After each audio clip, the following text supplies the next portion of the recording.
Sports Blitz Live is on the air with full coverage of the Auburn Tigers, Touchdown, Auburn! the Alabama Crimson Tide, Off to the inside, intercepted Alabama. Touchdown run. and everything college and high school sports. Now, let's join Andy, Brett, Randy, and Luke for this edition of Sports Blitz Live.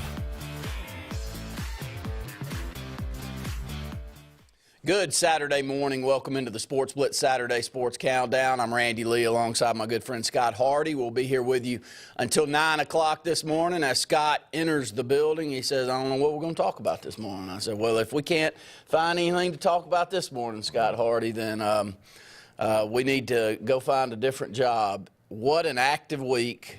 I'll start this morning asking you and all of you out there, did anyone see this or expect this to come with Nick Saban retiring? Realistically, you hear things, pretty consistently. We've had this conversation for 5 years, was he going to leave? But heading into the season, there were some rumored health concerns, but you never really know about that. But I thought that he would want to go out on top, but you could tell just how taxing it had been, and you could see how his demeanor had changed and how much more involved Miss Terry was. And you could kind of feel like it was getting close, or at least maybe if this wasn't it, they were transitioning into mentally what it would take to get there. But to answer your question, I don't think we ever anticipated he would ever leave.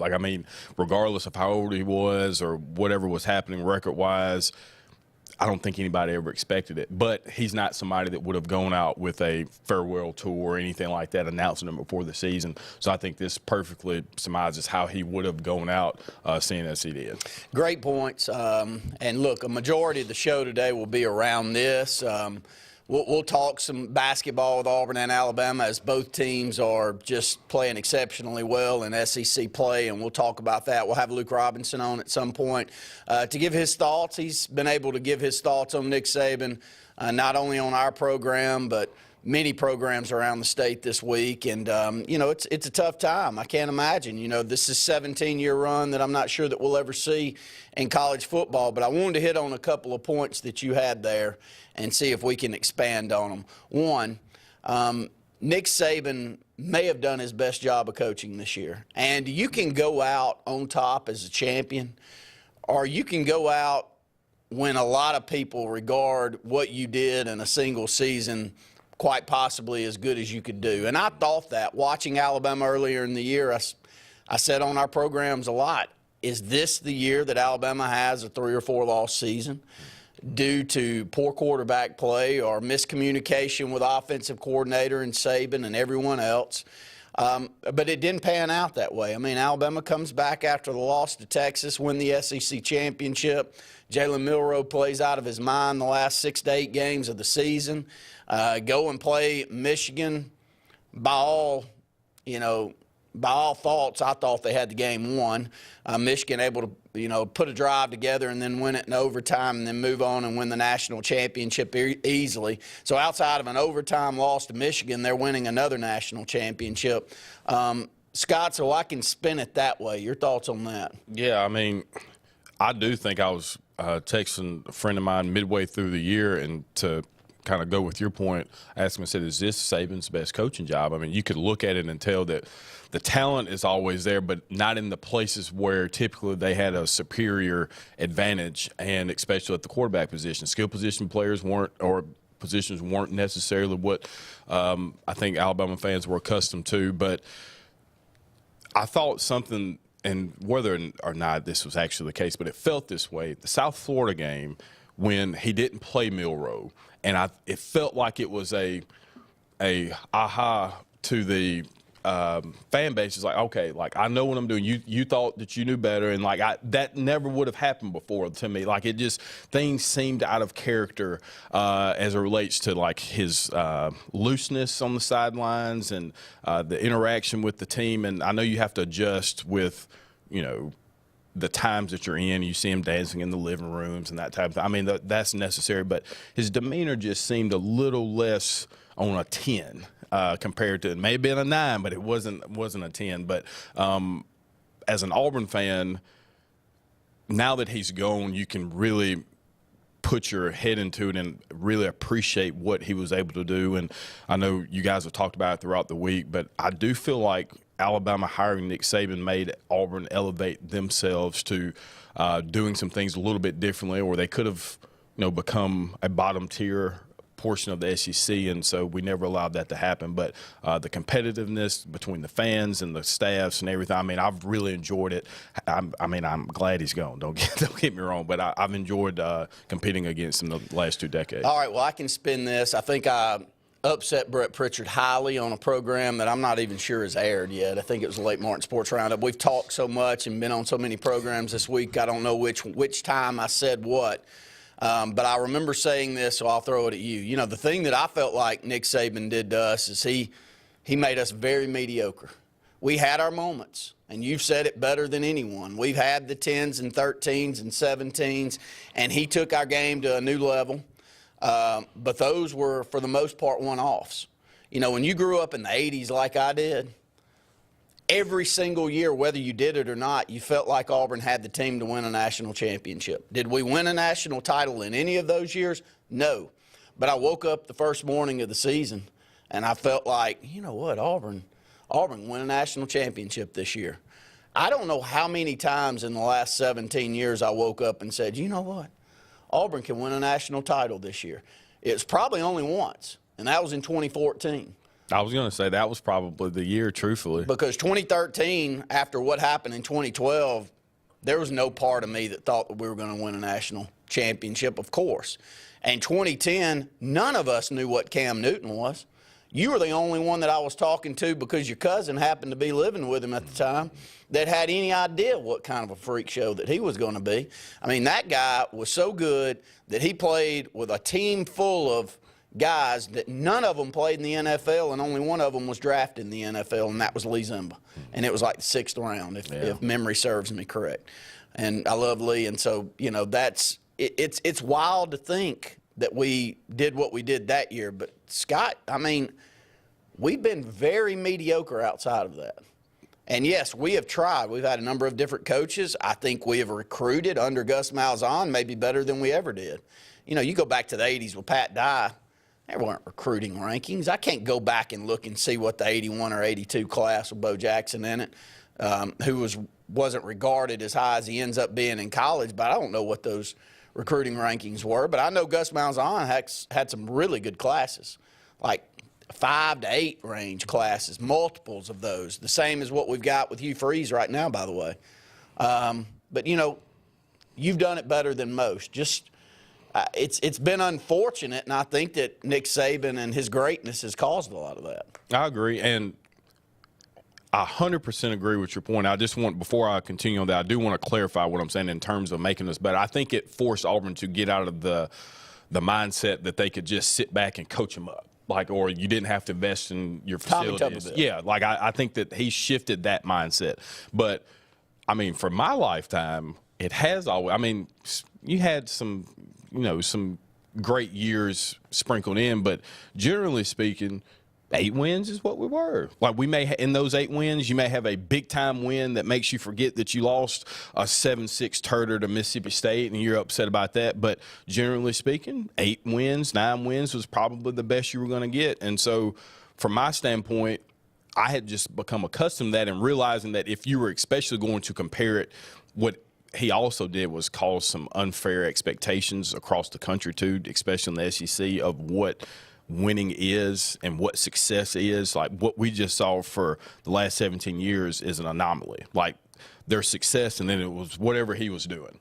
And so I think from a fan standpoint, there's going to be an adjustment period for Alabama fans. I think that they nailed the hire.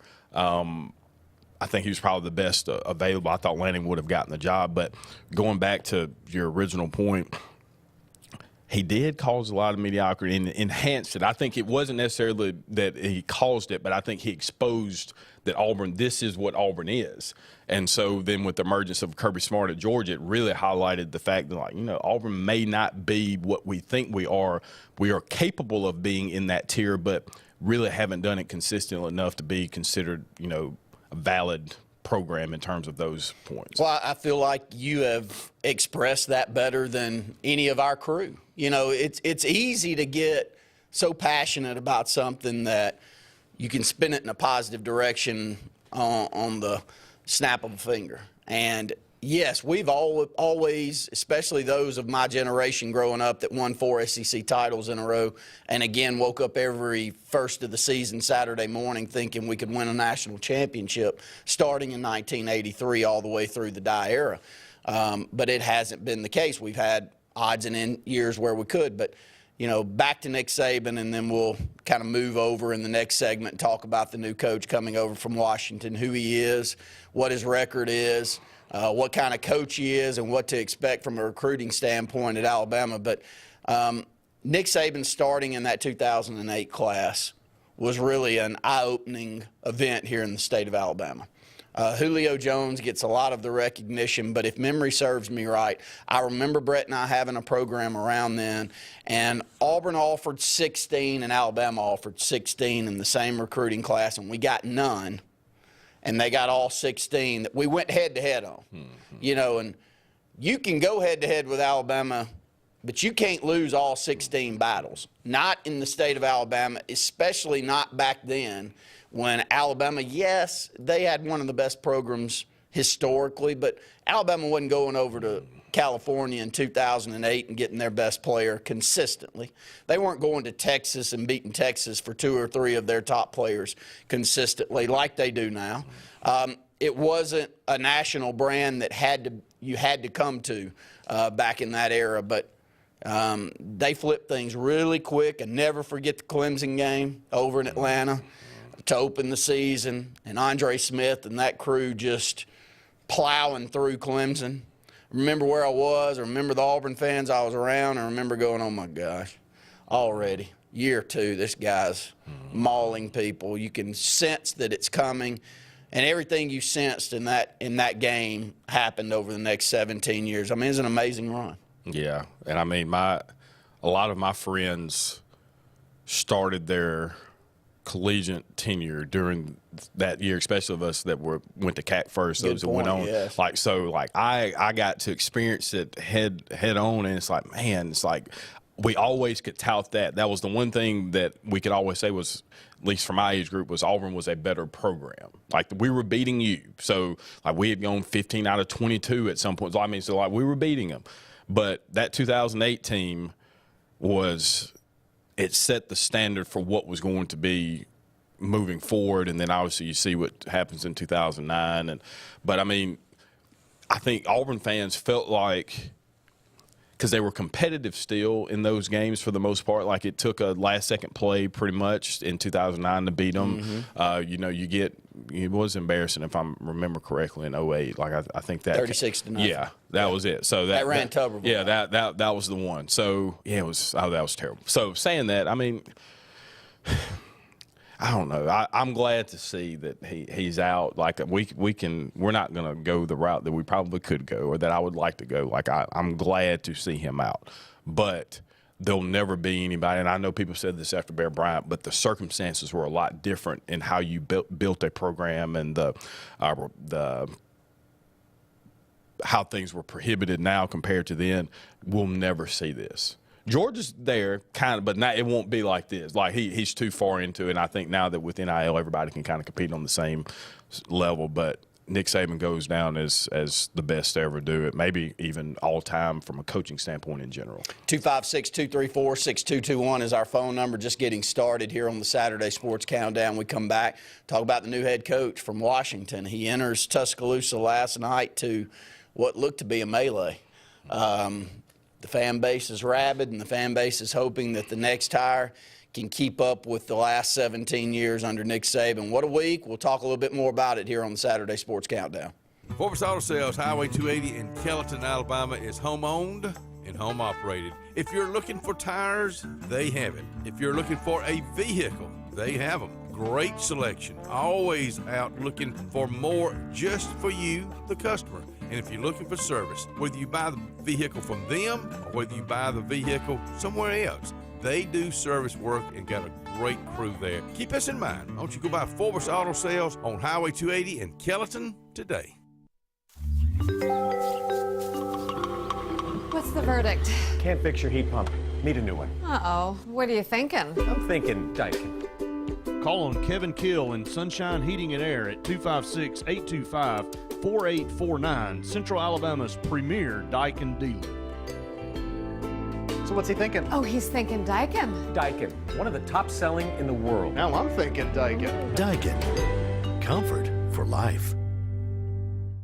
Russell Do-It Center and building supply stores have the tools and materials to get the job done right, whether you're a professional contractor or just a weekend do-it-yourselfer.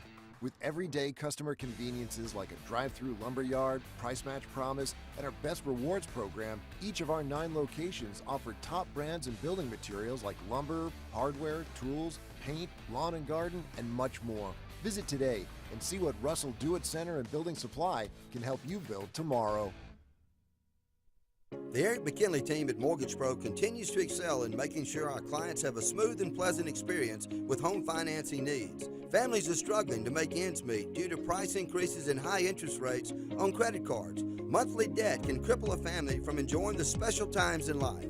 Property values are holding strong, and now is the time to take advantage of the equity in your home, saving hundreds of dollars a month. No money out of pocket and no payment until January 2024. Call the Eric McKinley team at Mortgage Pro today. I'm Karen Chanel, your State Farm agent in Alexander City, Alabama, and the greater Lake Martin area. I want to talk to you a little bit today about your discounts. How many of you are entitled to discounts that you may or may not be receiving? One of the easiest discounts on your homeowner's insurance is that of having a fire extinguisher. Coupled with a deadbolt lock and a smoke alarm, that gives you an automatic discount on your homeowner's policy.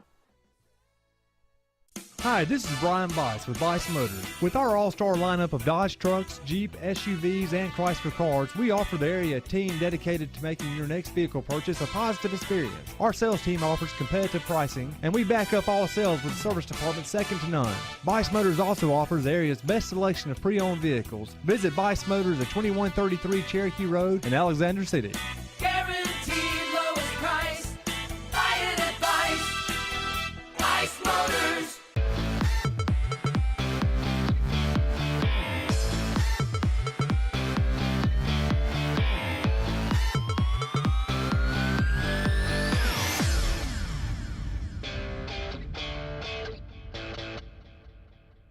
Welcome back into the Sports Blitz Saturday Sports Countdown. 256-234-6221 is our phone number.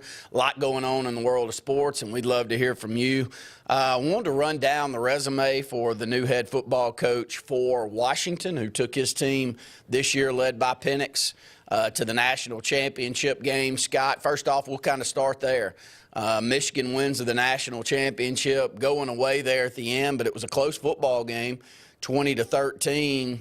You know, start of the fourth quarter, somewhere around start of the fourth quarter, and I never felt like Michigan wasn't in command, but you knew what kind of quarterback and you knew what kind of offense that Washington had, and if they hung in there, they could come back and win that thing. So, just, first off, your thoughts on the season for Washington and Michigan both, and the coaching job that you saw out of Washington this year. I mean, They have a really great program, so it's not even necessarily this season. I think what he's been able to do at Washington, I think he has built that program to be very competitive moving forward. Now, what happens, after him is a different story. But I mean, they beat Michigan twice. I mean, he's beat Sark twice. I mean, he's 3-0 and 2-0, I think, against those two. So it's like he's done the things that you could spin in a positive light. And let's give credit where credit's due. Chris Peterson did an amazing job of kind of getting it to where it was before 2022. Yeah,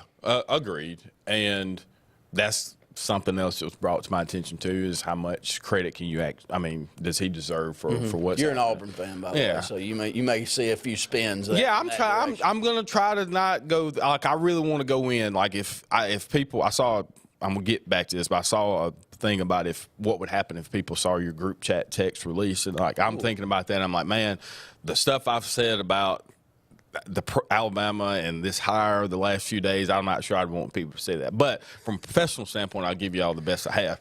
But I think overall, generally, I thought we we saw Washington that this is probably what they're going to be. They'll be a playoff team moving forward. I still think that Georgia was probably the best team in the country and would have won the national championship hands down. But for Michigan to go wire to wire the way that they did, they deserve it. And I do like at times when there's controversy surrounding your team, how do you get over that? And they kind of push that aside and still won a championship. You know, Washington going to a national title game is a massive storyline. You know, that's not one that I saw happening. And, you know, I'll be honest with you, I thought Oregon would beat them both times that they played this year. And when I watched both of those football games, Oregon was no better. And I didn't think they were any better coach than Washington was. So I'll start with that. DeBoer is the new head football coach. I hope I said that right for all of you Alabama fans out there. I think it could probably be pronounced a few different ways, but that's the one I'm going with currently. We'll see if Luke Robinson can correct me. But going back on his head coaching and coaching resume, looking back, he was at Sioux Falls as a head coach from 2005 to 2009, had an amazing run there, opened a lot of eyes, and then things started, you know, kind of rolling downhill with starting in Division I football and seeing where things would progress. He was offensive coordinator at Southern Illinois from 2010 to 2013, moved over to Eastern Michigan where he was in the same role from 2014 to 2016. Same role at Fresno State in 2017, 2018. Moved to offensive coordinator at Indiana in 2019, and then gets the head coaching job at Fresno State 2020 and 2021, and then moves over to Washington in 2022 to present. So bounced around a good bit. What we can say about him, he's been a winner wherever he's been. He's an up-and-comer. He's not a guy that, like Nick Saban was, where he could hang his hat on a national championship at LSU, and he, you know, everybody knew when you got Nick Saban that guy could recruit. He had already proven that without a shadow of a doubt over at LSU when he was there. I'm not sure that you can say that about this guy. The only thing I know, just kind of reading between the lines with those out there that I kind of trust their judgment, is he is a football's coach. You know, this is a guy that knows how to coach the game, has won wherever he's been, but to me as an Auburn fan looking down at this resume, hasn't proven a lot as a head coach. I don't think it gives you the same fear that or heartburn that you had when Saban was hired. Even when they had the 2007 season and, you know, they lose to Louisiana Monroe, it was just it felt different with him coming there. Didn't really wake up I wasn't that, you know, moved by the hire. I think that he's a great coach and probably was the best of the options that were legitimate options to come. I think that I thought Lanning was the better hire, but he's had success over Lanning, so you could say that. But, you know, you have to get opportunities, so I'm in support of people getting chances, but just from a fear standpoint of what it does to Auburn, not as concerned. And so as people are going to say, you know, what does that have to do with Auburn? It absolutely matters who's the coach at Alabama because that's our biggest rival. So, yeah, I'm going to be, you know, engaged with what's happening there as well as what's happening in Auburn. But generally speaking, if you were just doing resumes, not something that you just like, wow. You know, and Luke can do a little bit better job than you and I can here, but I wonder how far down the list they went to get here. Like, who would you consider a better coaching option? And even if not a better coaching option, a higher profile name that Alabama would have wanted with a proven track record, maybe in the South of being able to recruit. I'll jump there. I'll go ahead and jump there right now because, look, Auburn just got through with Brian Harsin. And that's one of the worst hires in Southeastern Conference football history. He was terrible from a recruiting standpoint.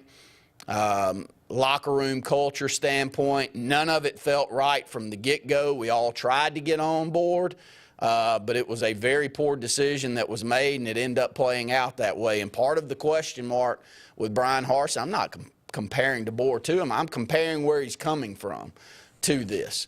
Part of the question mark was, can a guy from Northwest come down to the South without a lot of connections and recruit the South? I don't think Brian Harsin tried to recruit the South, so I'm not even going to say that DeBoer can't do it, but there are still some of the same question marks. Scott, let's start there and then move over to see if there's some other ones that you think Alabama would have chosen. I want to say this first. When people have said, Nick Saban wasn't, he comes from Michigan State, he wasn't from the South. Yeah, but the culture of teenagers now and over what we've seen since Saban was out Alabama was not the same as it was when he was at Michigan State or early years at LSU. Obviously, he could recruit, but your ability to recruit a kid from Mobile, Alabama, in comparison to Seattle, Washington, is not the same. They're not the same type of kid, or Tallahassee, Florida, or Jackson, Mississippi. They're not the same. So for anybody to tell me, Saban, when he came in and what it is now is not the same. Saying that, I think that you probably, people wanted Lane. I think not everybody, but I think there were people who liked Lane, and that seemed like an easy transitional fit there. But I think they were looking for someone maybe with some ties initially, maybe to Alabama, why Lane had made sense and all of that. But for it to only be a 48-hour process, essentially, I don't think they went that far down the list. I think that he had probably already notified, him being Saban, that this was a possibility heading into this. So there wasn't just shocking, like there wasn't some shockingness coming from Greg Burns' office. I think that they were aware and probably had a short list of guys and were going to move from there.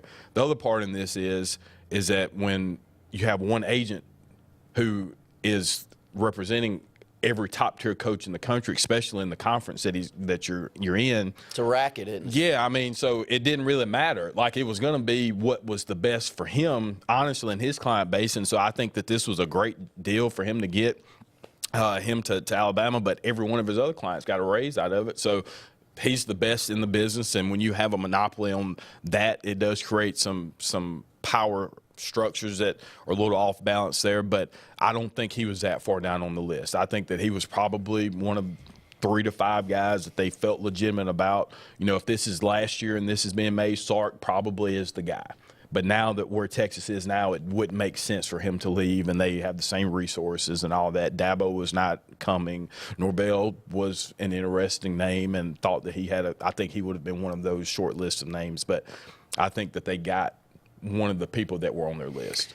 My question was, he won on the list, and it just doesn't matter. But no, he wasn't one. It's what we sit here and talk about. I would guess he was more around 4 or 5 on the list. I agree with that. I think Lanning and Sark were probably 1 and 2. Kiffin probably closely behind. I think the Alabama fan base loves Kiffin for whatever reason. They embrace that guy when a lot of people wouldn't, and hey, tip your hat to him. He's done better at Ole Miss than I thought really anyone could, and so heck of a football coach.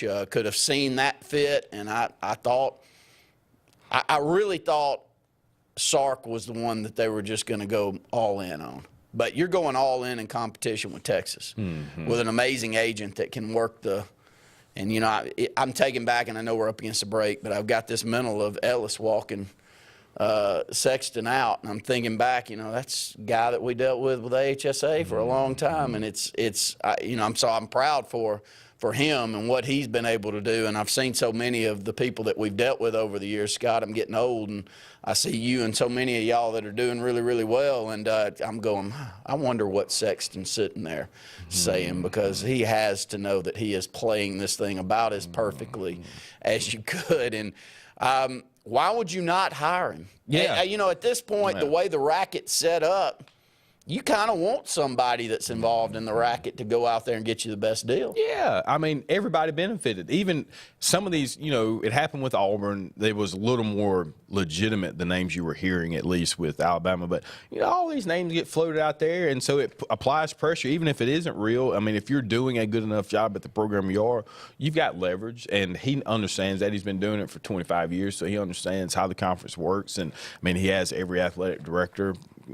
He's got them. And so, well played by him. But saying that, I do agree that I think he was on a short list, but probably wasn't the top 1 option. Top 2 option, probably. Top 3 option, probably not. So, I mean, he was on the bottom end of their short list, but I think that they were comfortable because he was on the list, they felt comfortable with the hire. They did it quick. Your thoughts? Did Alabama jump the gun? Do you feel good about the hire? You know, did you expect them to go out there and find someone else outside of DeBoer? Your thoughts on that? 256-234-6221. More of the Sports Blitz Saturday Sports Countdown right after this. Hillaby Towers is an affordable senior citizens community located in Alexander City on Highway 22 East. Spacious one-bedrooms are available now. Great location, peaceful setting, comfortable living where pets are allowed and utilities are included. Call today to find out more information on Alexander City's best-kept secret, 256-329-0552. That's Hillaby Towers in Alexander City. Sign Source is your local vendor for commercial and residential sign manufacturing and installation. We offer all kinds of lighted and non-lighted signage, from retail signs, LED message centers, event banners, vehicle wraps, the whole spectrum. We also offer service and repair on existing signs, as well as retrofitting to LED or installation of outsourced signage. We have the knowledge necessary to fulfill all of your signage needs in the short or long term. Visit signsourcenow.com to get started.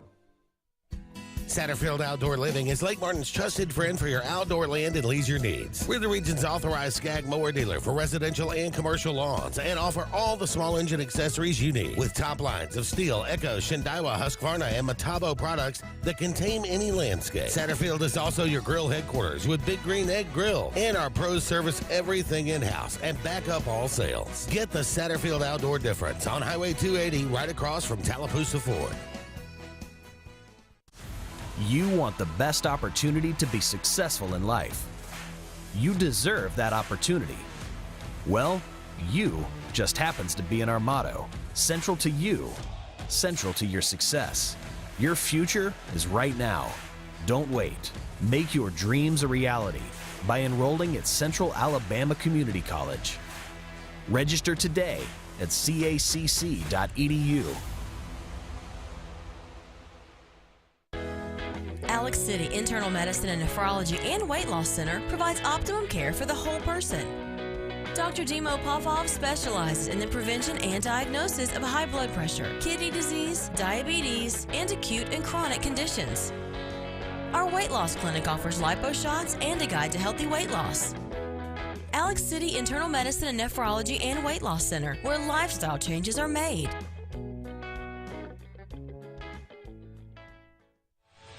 Opelika Ford, Chrysler, Dodge, Jeep Ram at 801 Columbus Parkway in Opelika has a massive inventory of quality pre-owned cars, trucks, and SUVs. Every make, every model. Quality pre-owned vehicles are available at Opelika Ford, Chrysler, Dodge, Jeep Ram. Located at 801 Columbus Parkway in Opelika and online at opelikaFordChrysler.com.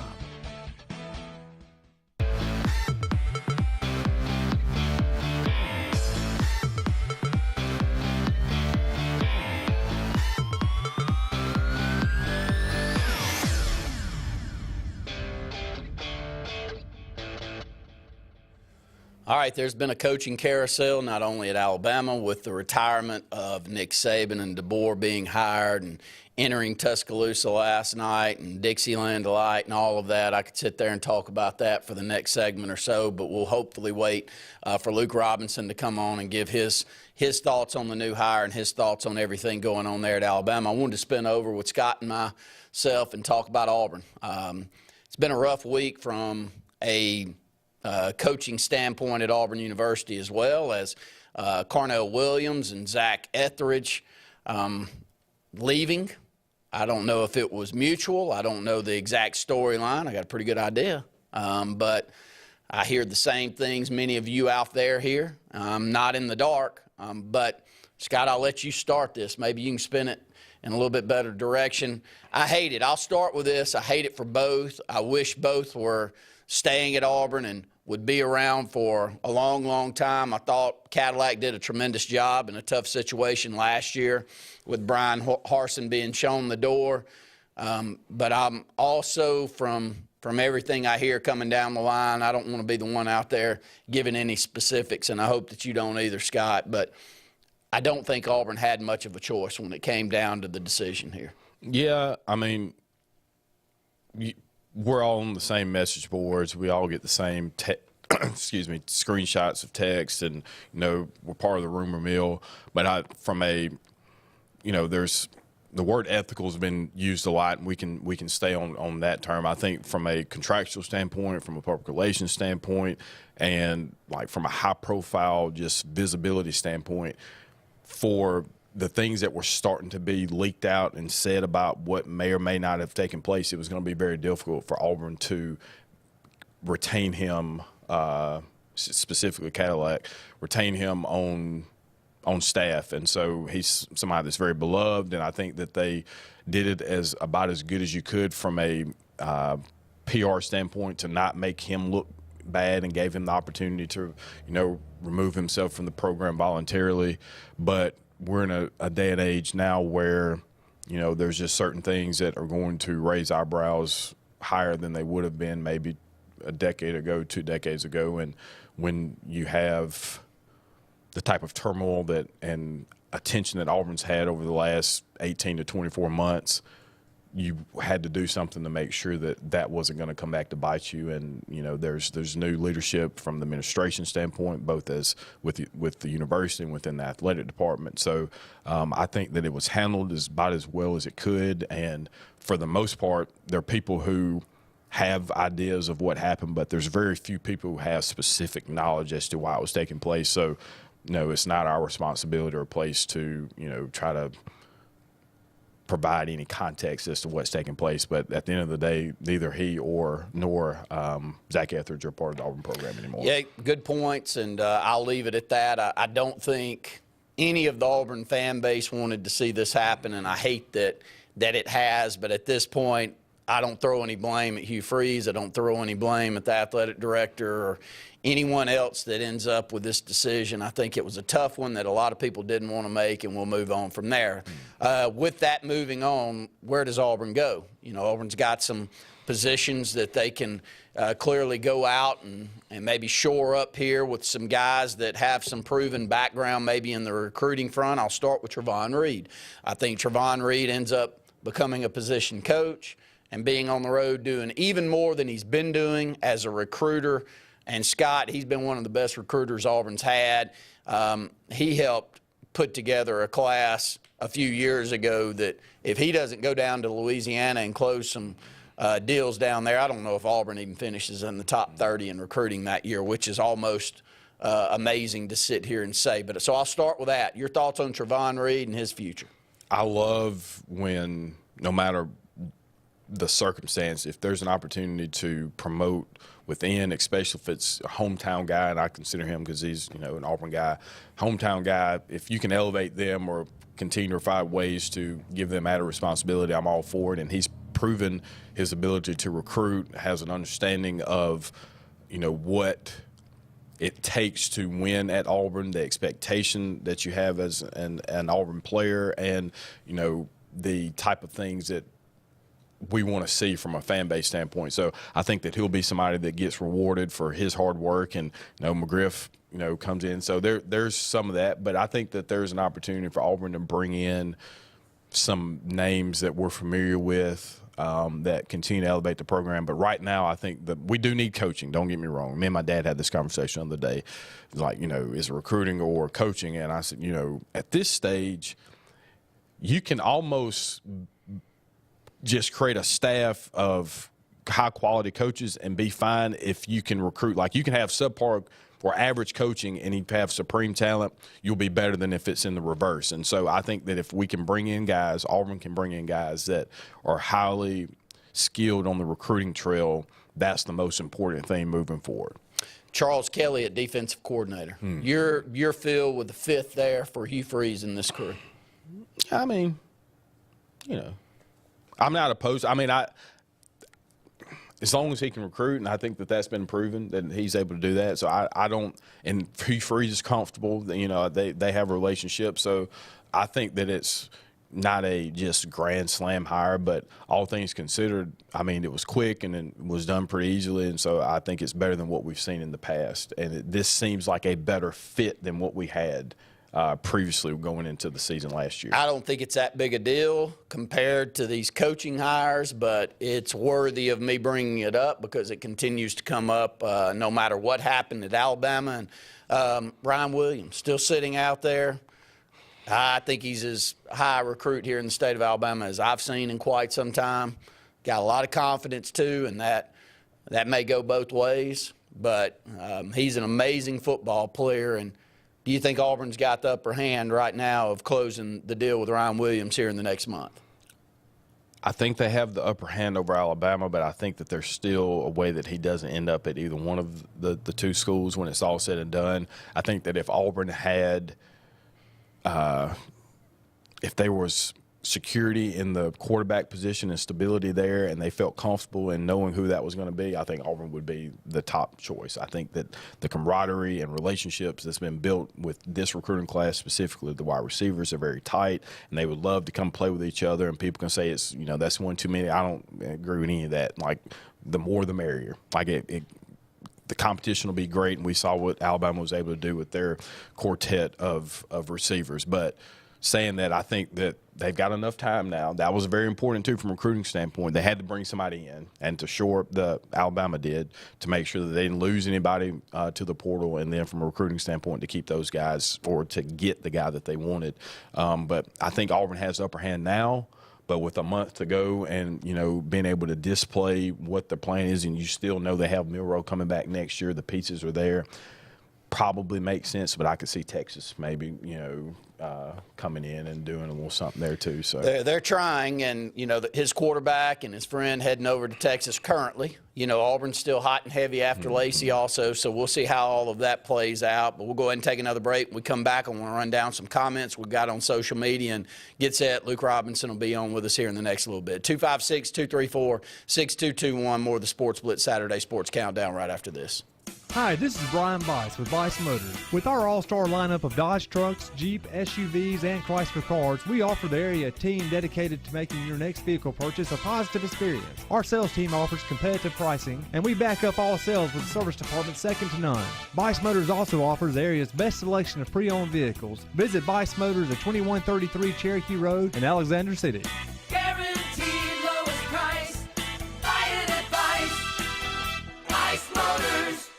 76% of nurses say they went into the profession because they wanted to help patients. No matter the reason you decided to become a nurse, you have all the tools needed to advance your degree at Jacksonville State University. Our Master's in Nursing program is now offered fully online and can be completed in less than 2 years. You can customize a flexible course schedule so you can receive your advanced education degree all while working on the front line. JSU Nursing, your opportunity to advance your career and serve your community. This is Joseph Dean with Alabama Funeral Homes. As many of you are aware, we had a fire that significantly damaged our facilities. We were in the process of getting those rebuilt. We apologize for any inconvenience this may have caused the families that we serve. I want you to know that we are capable of handling all of your needs at Frederick Dean Funeral Home of Opelika, which will be servicing Alabama Funeral Homes families. We can be reached at our same number, 256-896-4502, or by email at joseph@alabamafuneralhomes.com. You've dreamed about the perfect house, a place to call your own, and a place to not only stretch out, but to grow. Auto Owners protects your house because to you, it's home. That's simple human sense.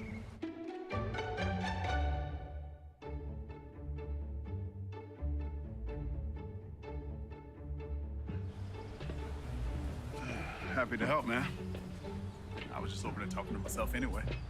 There's only one option for top-of-the-line aftermarket upgrades on your vehicle, and that's Frontline Outfitters. We offer quality parts, lift kits, custom wheels and tires, bed covers, step bars, and toolboxes that are installed by trained and skilled professionals, to custom powder coating with hundreds of colors and finishes, to the highest quality film for window tinting using state-of-the-art film cutting technology. Call Frontline Outfitters at 256-409-8100. Don't be in the back of the line. Put your vehicle at the front with Frontline Outfitters. Hillaby Towers is an affordable senior citizens community located in Alexander City on Highway 22 East.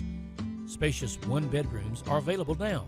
Great location, peaceful setting, comfortable living where pets are allowed and utilities are included. Call today to find out more information on Alexander City's best-kept secret, 256-329-0552. That's Hillaby Towers in Alexander City.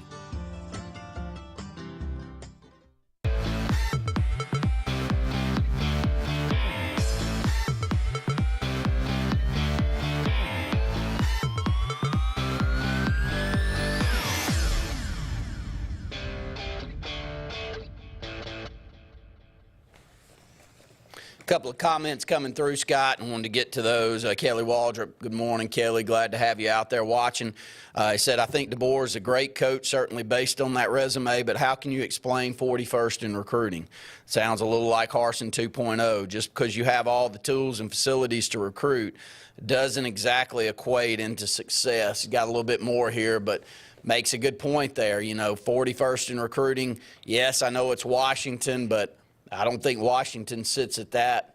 I'd have to go back and look at their normal recruiting finish, but it's a different animal down here. And when you're at Alabama, you're expected to recruit in the top 3. If Alabama were to drop to 10th in recruiting one year, it would be eye-opening at this point, wouldn't it? Yeah, and I don't think anybody is expecting it to be what it was under Saban. And so I was telling you when we first came in, I said, nobody wants to be the guy who let it falter. But if I was in the coaching world, I would run toward opportunities like this because, one, that the very least, you don't perform well and you get fired and get a massive buyout.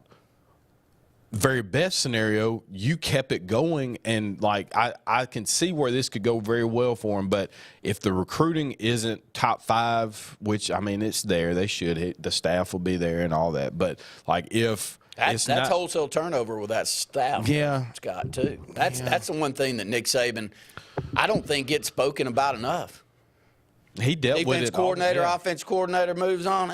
We're gonna go ahead and win 12 or 13 again next year. He's unbelievable what kind of turnover he's dealt with and still been a winner and recruited the way that he has. I haven't heard Luke talk about it. I was listening a little bit to the segment last night and I fell asleep earlier this week. But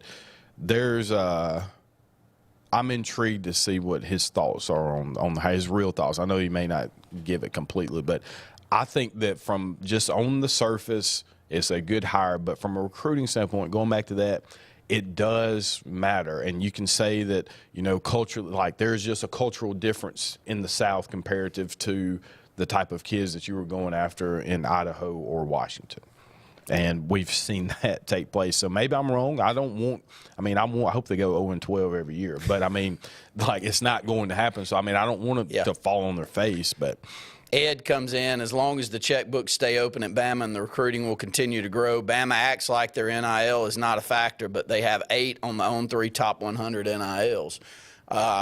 Alabama doing a great job of playing the game from a money standpoint. If they get a chance to close on a kid, they've closed on as many of them as anybody else. You can say the money was rolling a little better a couple of years ago at Texas A&M than other places, but Alabama's never dropped outside of the top 3 in recruiting since when, Scott? 10 years? Yeah. So they're still getting plenty of Bo's and Joes to come to the university. But Ed makes a good point. You got to play that game. Got to continue to go out and sell donors to buy into what your product and what your expectations are. And that's a part of being in the South and a part of being a coach that Nick Saban did tremendously well. He played that donor game. He had buy-in.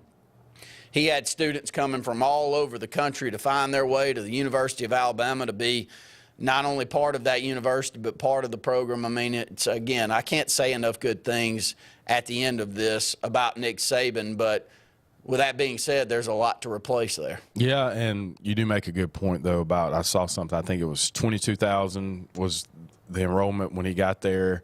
It's 37,000 now. So that is a direct reflection of him and what he was able to do. 70%, I'm almost certain 70% of that 37,000 is out of state. That's amazing.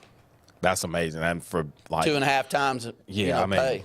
That's amazing. So I'll say this. I think that, and we've made jokes about it, but everybody from a monetary standpoint, for the most part, everybody's on the same page. At least your top teams within the conference, and then your top teams kind of outside of that. But your top 20 teams in the country, they can all pay. Now, some may go a little further than others. So the deciding factor may have, like, he was the deciding factor. It was your ability to get paid there, but he sent you to the NFL. Had more first-round picks, 44, than losses, 29. Since he's been like, that's just an unreal number there too. I mean, when you go back and look, and when they do the 30 for 30 on Saban, and we said we'll really get a true feeling of how he whipped our butt for 20 years. And so saying that, I think he was the deciding factor. So even if you have NIL, even if you got the resources, all of that, like, what has your current coach now, DeBoer, what has he proven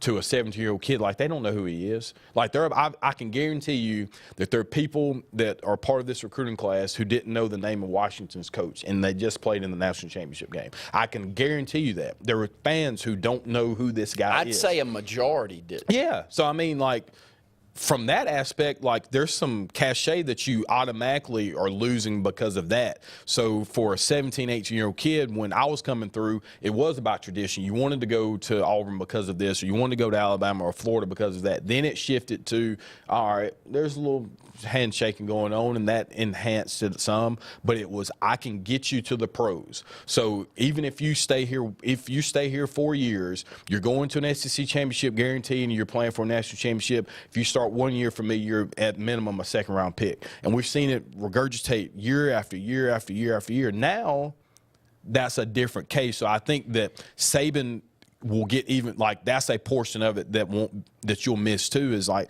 this guy hadn't shown you anything. And so, you know, they can tell me what they want to tell me about quarterback play and what they'll do offensively. That's great. But can you get the kids from the places where Alabama's traditionally got them to build your program and maintain stability? And, you know, we'll see. You know, he may shock everybody, but I think that it doesn't mean as much as it did before to say, hey, I want to go to Alabama. Like, it doesn't matter the way it did before. 256-234-6221 is our phone number. Your thoughts on the new head coach there at Alabama, your thoughts on the Auburn coaching carousel, I think is what we would call it. You know, a lot of coaches exiting stage left and new ones coming in, a lot of storyline behind Carnell Williams and Zach Etheridge. Why are they heading out? What happened there? If you've got thoughts, if you've got comments on that, we would love to hear from you. Scott and I didn't really go into any truth specifics there. We just kind of said from an Auburn standpoint, we felt like it was inevitable it was going to happen. It was unfortunate. I don't think the fan base, not sure the coaches, not sure anyone really wanted to see how it all played out happen, but at the end of the day it did, and it was the thing that no matter what was going to be the way that this thing played out with all that was coming down the line. And we'll go ahead and take another break. When we come back, close out the first hour here on the Saturday Sports Countdown. Whether it's Lake Martin, Lay Lake, or Logan Martin, boaters from all over the state of Alabama come to Alex City Marine, just off Highway 280 in Alexander City, Alabama, because it's worth the drive. With the best deals on unbeatable Suzuki outboards, Manitou and Landau Tritoons, and a great pre-owned inventory while they last. Alex City Marine is the pros the locals know. And no matter where you're from, when you're here, you're local to us. Alex City Marine, just off Highway 280 in Alexander City, Alabama. AlexCityMarine.com. They say we live in an age of big data, where computers and fancy algorithms are supposed to know you best. But at Country Financial, we know helping you own your future requires, well, something much bigger. Contact your local Country Financial representative and start planning for your future with a personal touch. You don't have to ask who, what, or why. Who's Diner is the go-to place for breakfast, lunch, and dinner. Conveniently located at the corner of Highway 22 and 280 in Alex City. Who's Diner offers the best meals and the best deals in town. Try our fresh, made-from-scratch pancakes, chicken salad, Philly cheesesteak, or the Who Burger. It doesn't get any better than who? Who's Diner, of course, on the corner of Highway 22 and 280. Who's hungry?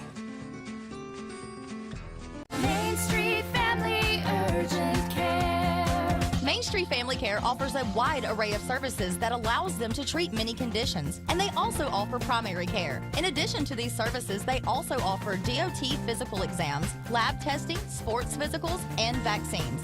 They accept most major insurance plans, including Medicaid. Main Street Family Care, open 7 days a week. Main Street Family Urgent Care. Heal better, feel better fast. Let Riverbank and Trust open doors for you. Whether you're purchasing land, a lot by the lake, or building or buying a home, begin with Tallapoosa County's loan experts. They'll guide you through the entire process, providing local decision-making, prompt responses, and the best real estate loan solutions for your unique needs. And in most cases, Riverbank and Trust can close your loan in 30 days or less, and they'll walk by your side every step of the way. It's all just part of the Riverbank and Trust difference. We invite you to experience it for yourself. It's truck season at AHSAA Automotive. New Honda Ridgelines, $349 a month. Ford Rangers, $357 a month. Nissan Frontiers, $379 a month. And Chevrolet Silverados, $399 a month. At AHSAA Automotive. Plus, you get a lifetime warranty, no charge, engine, powertrain, and more. It's truck season at AHSAA Honda, Tony Serra Ford, Serra Nissan, and Serra Chevrolet.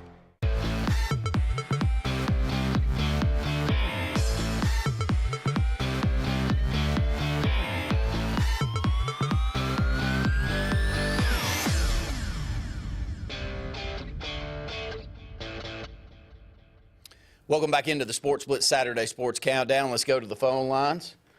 Caller, you're on the Saturday Sports Countdown. Hey, good morning, guys. How y'all doing? Good morning. Glad to have you on. Hey, this Auburn thing I want to talk to y'all about real quick.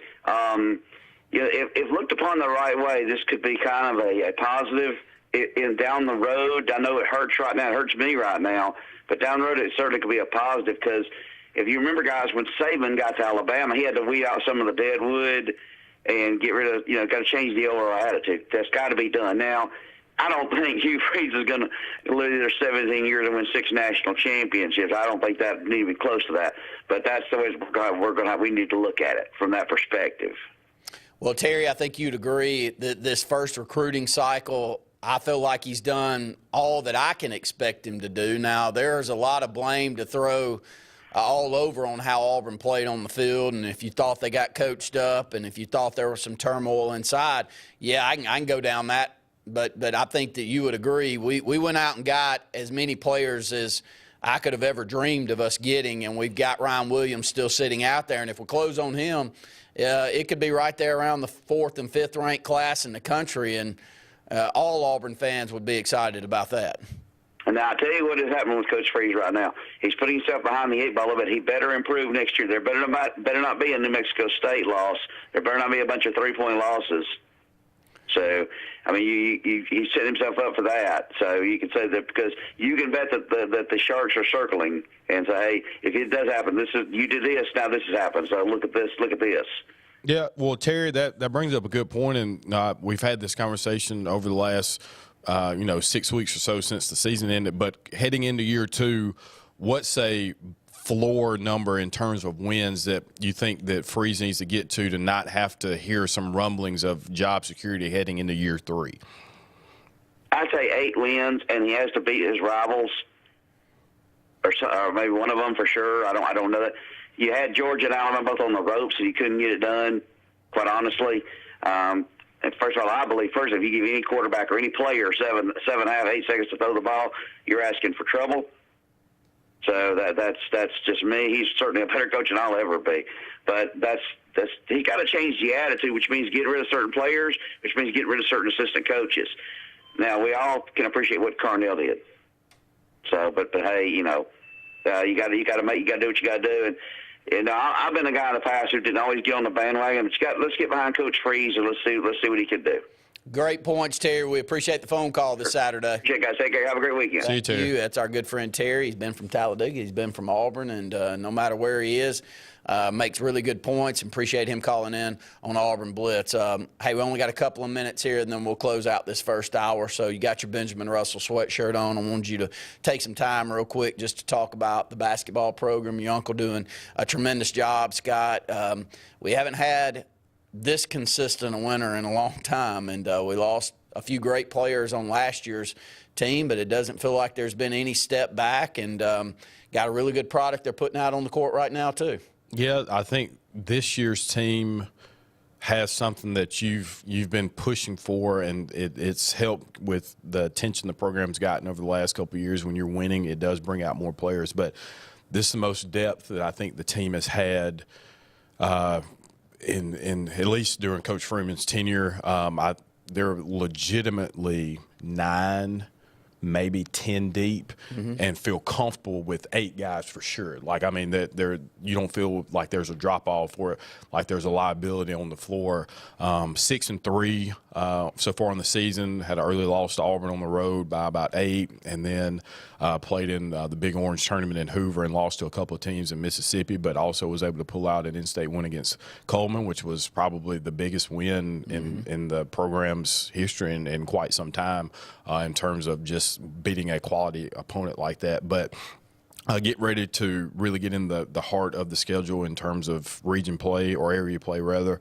Got a 10-point win last week on Thursday against Calera, and so they'll have one more game with them and a couple games with Chilton County. But team led really by point guard Chris Foster, the athletic ability that you see with both Cedarian Morgan and Malcolm Simmons. Defensively, what Malcolm's able to do, he can take out your best player and have some emergence of some younger guys like an Elijah Johnson, who's really starting to pick things up, and Kendrick Bird and Javis Calhoun and Caleb Robinson, and I don't know, they've got some guys on the bench too that you really appreciate this. We've been asking for some height, and they've got what I like to call them the Twin Towers. They're about 6'4", and so they're young, and they'll be in the program for a while. So that was a brief synopsis of the season, but they're playing really well. I don't know how far they'll go, but all I've been asking for is that the program have some stability.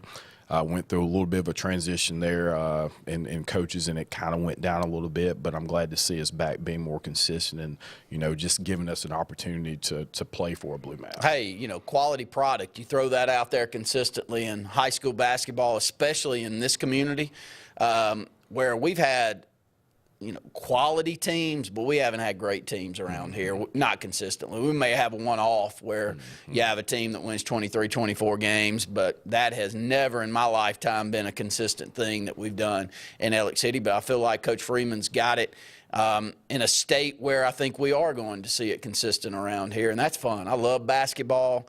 It brings people out. It gets people motivated. It gets a student body. Your father-in-law did an amazing job while he was at Benjamin Russell of getting the student body behind and getting it's people the best, out. Man. Like football, it's fun when the students, but like student sections in basketball are phenomenal to watch. And I love going, like we have a great one, but I love seeing other teams and how they interact. But, I'll say this now, this he'll get mad if I say it, but have a very good opportunity. They're already 1-0, so if things go well, they have an opportunity to win their 3rd straight region championship or area championship, and that's never happened in school history. So, I mean, they'll host another sub-regional and hopefully get to go to Birmingham for a regional game. But the program's in good shape, and I think for the foreseeable future, that'll continue to be the case, especially even next year. You still have Cedarian and Elijah and some younger guys that are starting to get some playing time now, Kendrick Bird, Calhoun, Caleb Robinson, so guys that the program will continue to be what it is moving forward. Depending on the weather, got Auburn at home on Tuesday night. Should be a very big crowd there. I know you said an 8-point loss to Auburn, but we led by 12 at one point, and Auburn's got an amazing team. They are really, really playing well at this point, so that would be one that I think a lot of people in Elliott City would like to come out and watch. We'll be competitive with a 7A team that beat Phoenix City last week. I think they're off to an undefeated start to their area play. I think Auburn's 20-3. They're good. They're really good. They've, Marquise Daniels' son's a 10th grader. They've got a couple of other pieces like that. They got a point guard that I think's got a JUCO offer, maybe at Gadsden State or somewhere. That they're a really good team, and but we match them well. And from the people over in Auburn I've talked to that came to the first game, you know, when you watch Elliott City play anything, for the most part, you're going to hear somebody talk about, boy, y'all got the athletes, and boy, you know, and so that will be a fun one on Tuesday night. We'll try to spotlight that a little bit more. When we come back in on this second hour, hopefully we'll have Luke Robinson on the phone. Hopefully we'll catch up with Brett Pritchard at some point to talk about these coaching carousels for both Auburn and Alabama. Hi, this is Brian Bice with Bice Motors. With our all-star lineup of Dodge trucks, Jeep, SUVs, and Chrysler cars, we offer the area team dedicated to making your next vehicle purchase a positive experience. Our sales team offers competitive pricing, and we back up all sales with a service department second to none. Bice Motors also offers the area's best selection of pre-owned vehicles. Visit Bice Motors at 2133 Cherokee Road in Alexander City. Guaranteed lowest price. Buy it at Bice Motors. When driving, wear a seatbelt, not a filter. What? Alabama has a code of the road, and knowing it helps you follow it. This is a message from your Alabama Department of Transportation. There's only one clear choice in the Lake Martin area for plumbing, heating, and air. That's All Clear Plumbing and Air. Our professionally trained technicians offer full service repair and installation on all major brands. From drips to water heaters, thermostats to entire air conditioning and heating systems, and everything in between. Our fast, reliable, and guaranteed top-notch customer service will keep you informed and up to speed through the entire process. Call us today or look for us on Facebook and Instagram at All Clear Plumbing and Air, 256-496-2056. License number 19172. If you haven't been to Big B Barbecue in Alex City, then you're missing the best barbecue around. Big B has everything from the best pulled or chopped pork, chicken, and beef to cheeseburgers and grilled chicken salads. Bring your friends and family out for a great dinner and sit outside on our beautiful patio, or sit inside and enjoy your meal by the fireplace. So come in and join us and enjoy the best barbecue in the area only at Big B Barbecue, located on Highway 22 West in Alex City.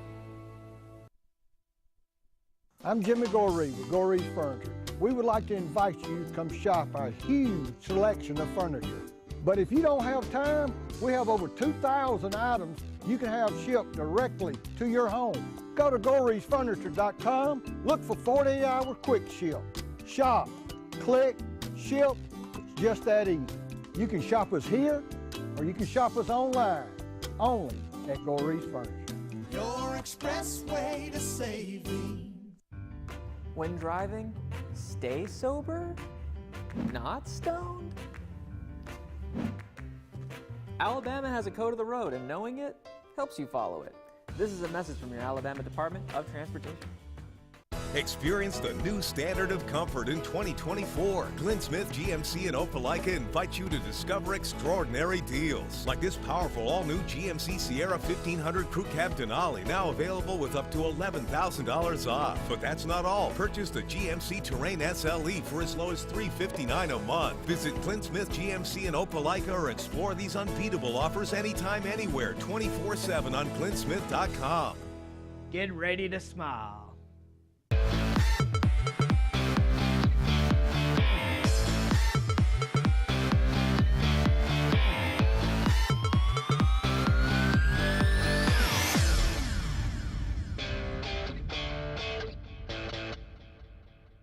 Let's talk a little basketball as we head into the second hour of the program. We'll start with Auburn. Auburn with a big win over Texas A&M, and it's a program that has our number from a defensive standpoint. They know how to slow down this Bruce Pearl offense, and they did it the other night. Auburn only shooting 39% from the field, only scoring 66 points, but defensively at home doing what they needed to do to slow Texas A&M down to 55 points. A&M now 9-6, Auburn 13-2. Really good start. We'll start with Auburn to the SEC play with 2 straight wins. Yeah, and you know I do want to talk about the play of the game, but we went Tuesday, and for an 8 o'clock tip-off on a Tuesday night, it was packed. And I mean, like, not just a couple people in there packed, like standing room only packed. And so I love seeing that. And, like, I'll never not tout just how great it is to be a fan of Auburn basketball right now and the state of the program, because, like, we know where it was. And so I'll always now take appreciation for what Bruce Pearl's been able to do. Saying that, this team appears to be, in terms of, like, we don't have just a guy. We don't have a guy. Every night it could be somebody different, but there's a collection of very good players. They play good defense, and they don't turn the ball over. If they're going to do that, they're going to be in every game. And so A&M, like Buzz Williams, has had Auburn's number, especially at home. Like we hadn't been able to do much with them, but I thought that Tuesday was a great indication of what can take place in conference play, where they can adjust to whatever style of game they need to play. If it needs to be an 82-75 game, or if it needs to be a 65-55 game, they can play that. X factors for this Auburn team, and they seem to be rearing their head a little bit more these last couple of weeks. Jalen Williams playing the best basketball he's had there at Auburn. He had 22 points, 8 rebounds. Only 1 turnover the other night. Hit that 3-point shot late in the basketball game that was really the dagger that won the thing. KD Johnson's really playing well from a defensive standpoint, not turning the ball over quite as much as he has in the past. Scored 14 points. He's sitting around that 17 to 22-minute mark. Scott, I'll bring that up to you. First off, both guys been in the program for quite some time. This is a big-time feel-good story for KD Johnson. I thought he was going to be maybe odd man out this year going into the season, seeing some of the new faces that Auburn's got coming in.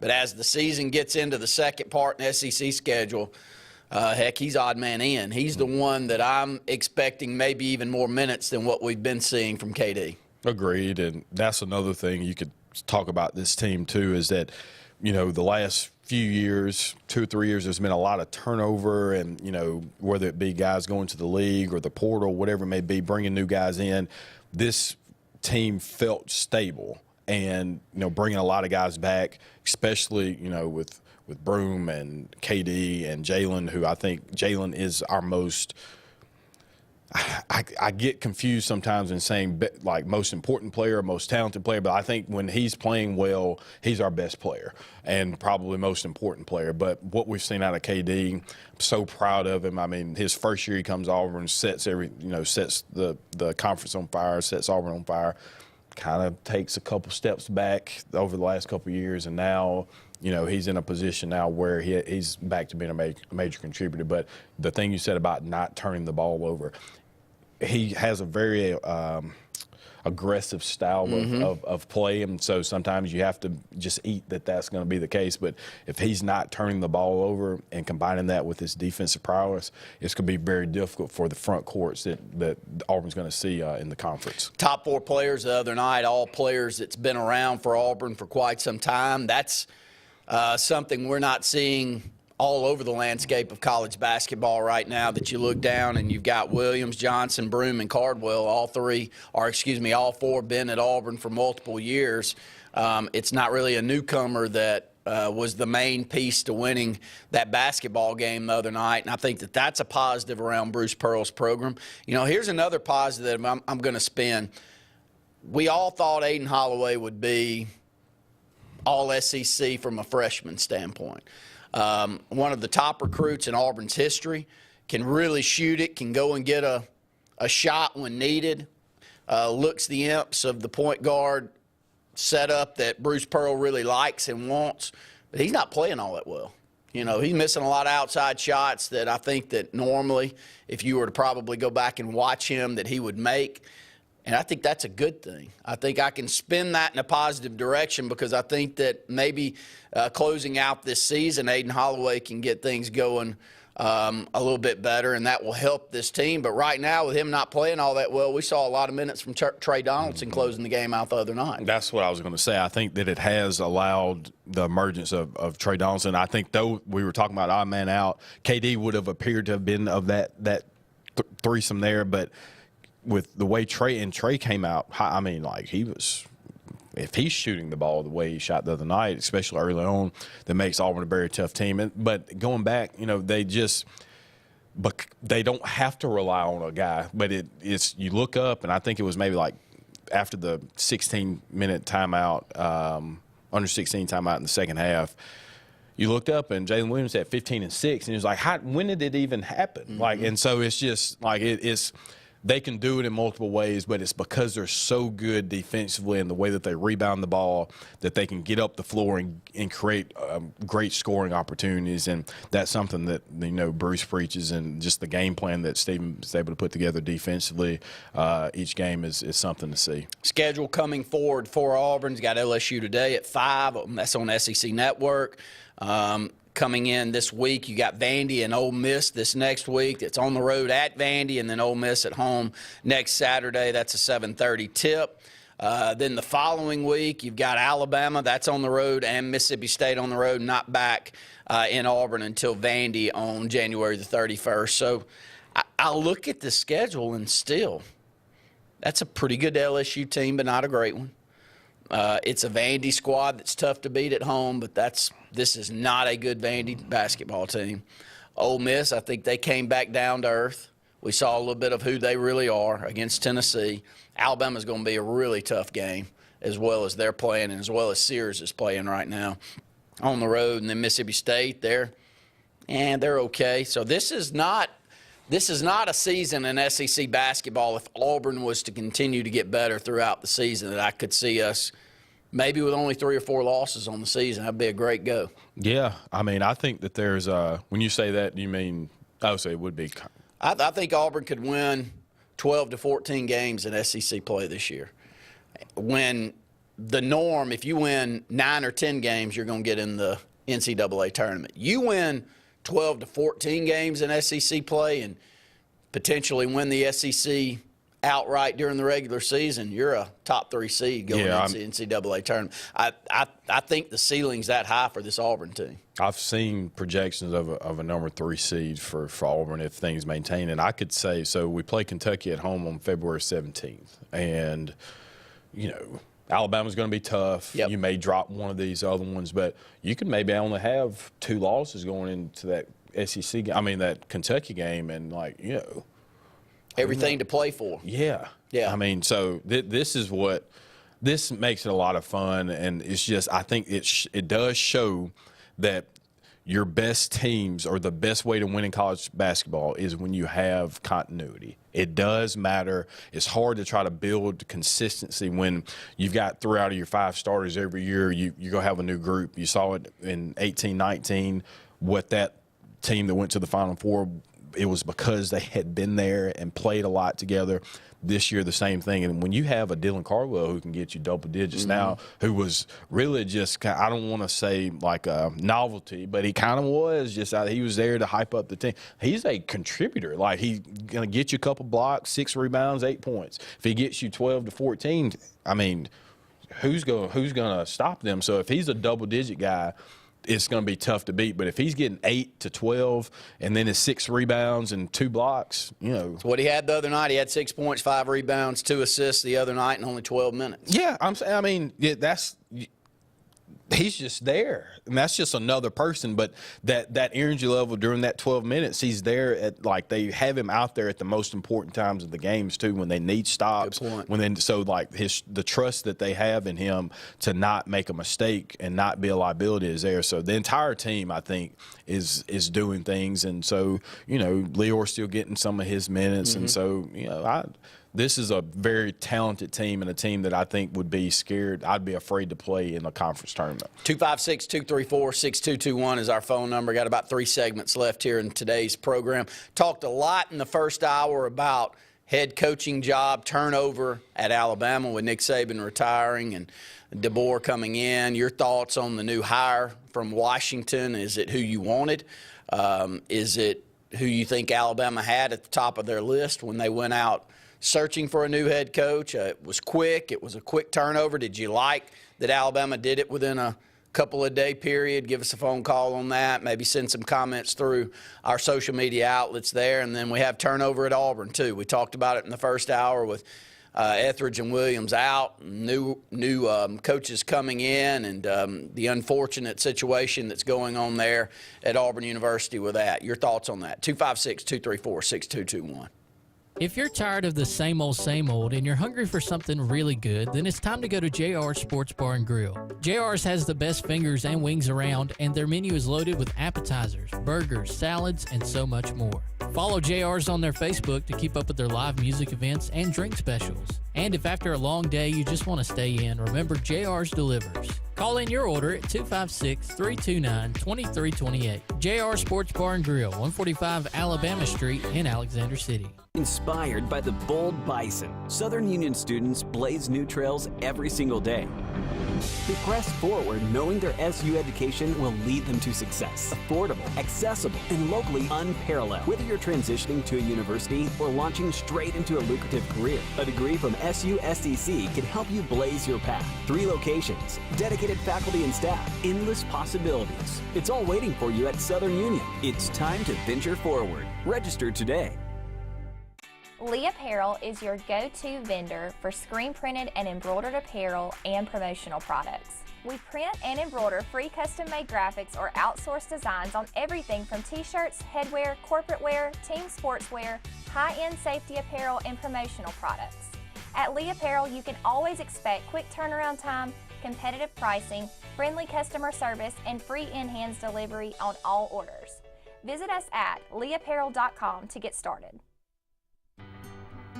They say we live in an age of big data, where computers and fancy algorithms are supposed to know you best. But at Country Financial, we know helping you own your future requires, well, something much bigger. Contact your local Country Financial representative and start planning for your future with a personal touch. When you need an automotive hero, you got to call S&S Discount Tire Pros. With locations in Alexander City and Dayville, we are here to serve you today. From quick services like oil changes and tire rotations to in-depth automotive repairs such as suspensions, brakes, and tune-ups, S&S can take care of all your tire needs. You just have to focus on what's important and love the drive. Call S&S Discount Tire Pros today. We are automotive heroes, and we are here to serve you. New year, new adventures. Glenn Smith Chevrolet in Opelika is ringing in 2024 with sensational deals. Upgrade your drive with the powerful new Chevrolet Silverado 1500 Crew Cab. Now available with up to $11,500 off. And that's not all. You can purchase your roomy new Chevy Equinox as low as $329 a month. Visit Glenn Smith Chevrolet in Opelika or explore these amazing deals anytime, anywhere, 24/7 on glennsmith.com. Get ready to smile.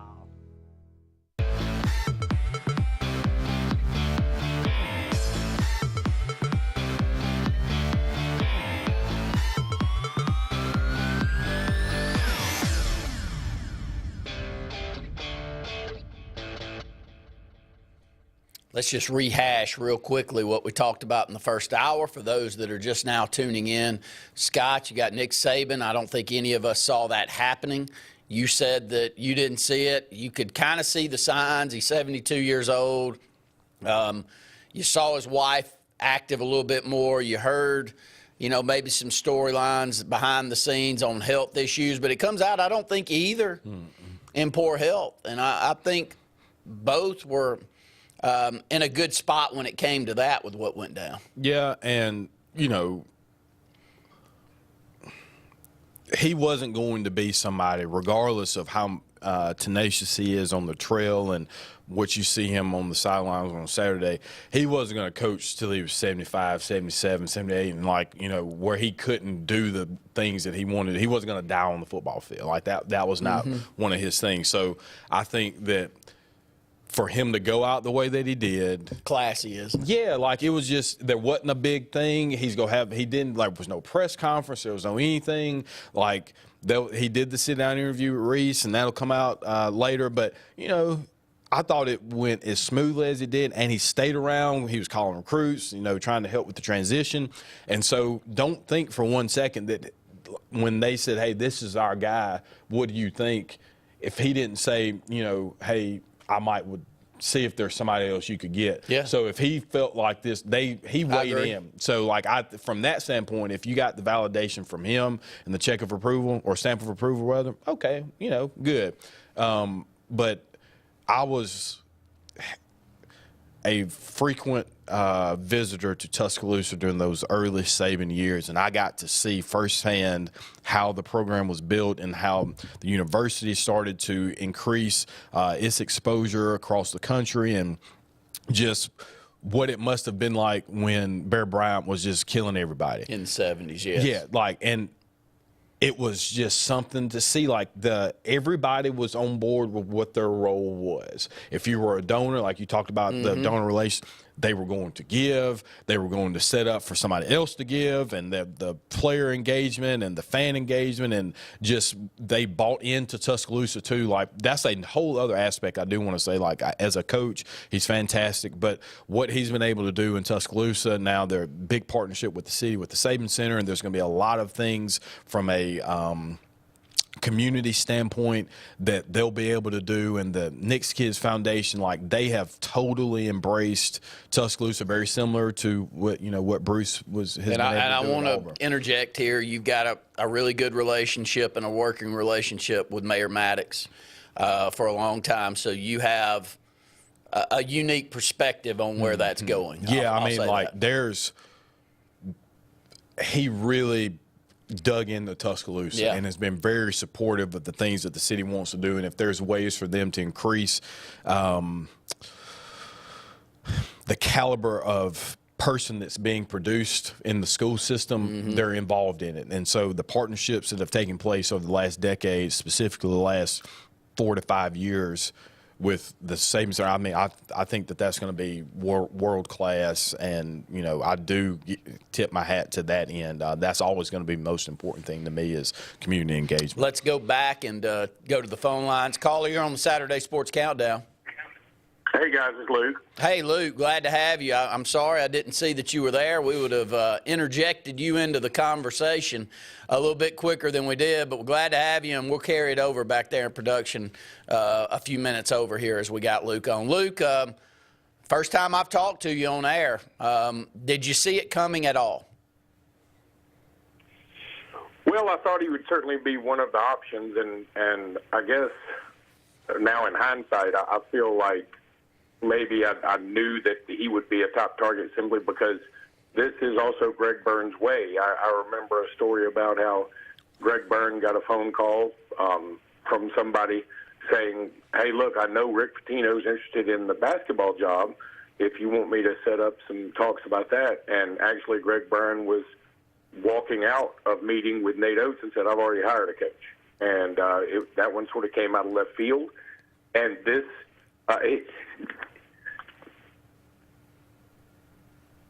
excuse me, I had to sneeze. That one sort of came out of left field, and also was not a guy that is familiar with this territory necessarily. And I think Kalen DeBoer is kind of the same way. I think Kalen DeBoer is a fantastic coach. I don't think you can overlook the fact what he's done at every level. And if you want to discount what he did on the lower levels, certainly that can make some sense. I get it, but you have to remember where he was, everybody was on the same plane. It wasn't like he had the Dallas Cowboys and everybody else had the Little Giants. He was playing, what they consider to be that highest level, and everybody was on the same plane. Then he moves up and he gets to Washington, and I had the pleasure to speak with a guy that runs the Locked On Husky site yesterday, and he said he about had to stop himself from crying. He said this guy came in and changed the culture. He really turned things around. Washington was in a really bad spot, and he came in and very, very quickly turned Washington into a powerhouse. I mean, they went to the national championship game.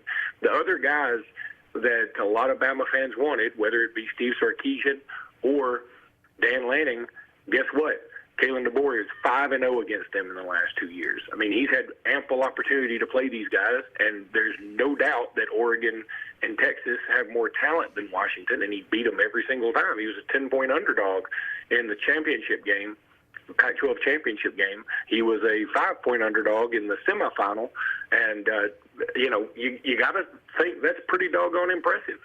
He's also bringing with him his offensive coordinator, who is very talented, And a guy that I just read about this morning, Courtney Morgan, who is from Los Angeles originally. He was at Michigan for a time, but he was also with DeBoer in other situations. DeBoer actually pulled him back from Michigan and got him to come to Washington. And he's sort of like a player development, general manager type. I think he's actually calling him like a general manager. And, in these days in college football, you got to have one. And he can relate to the kids really, really well.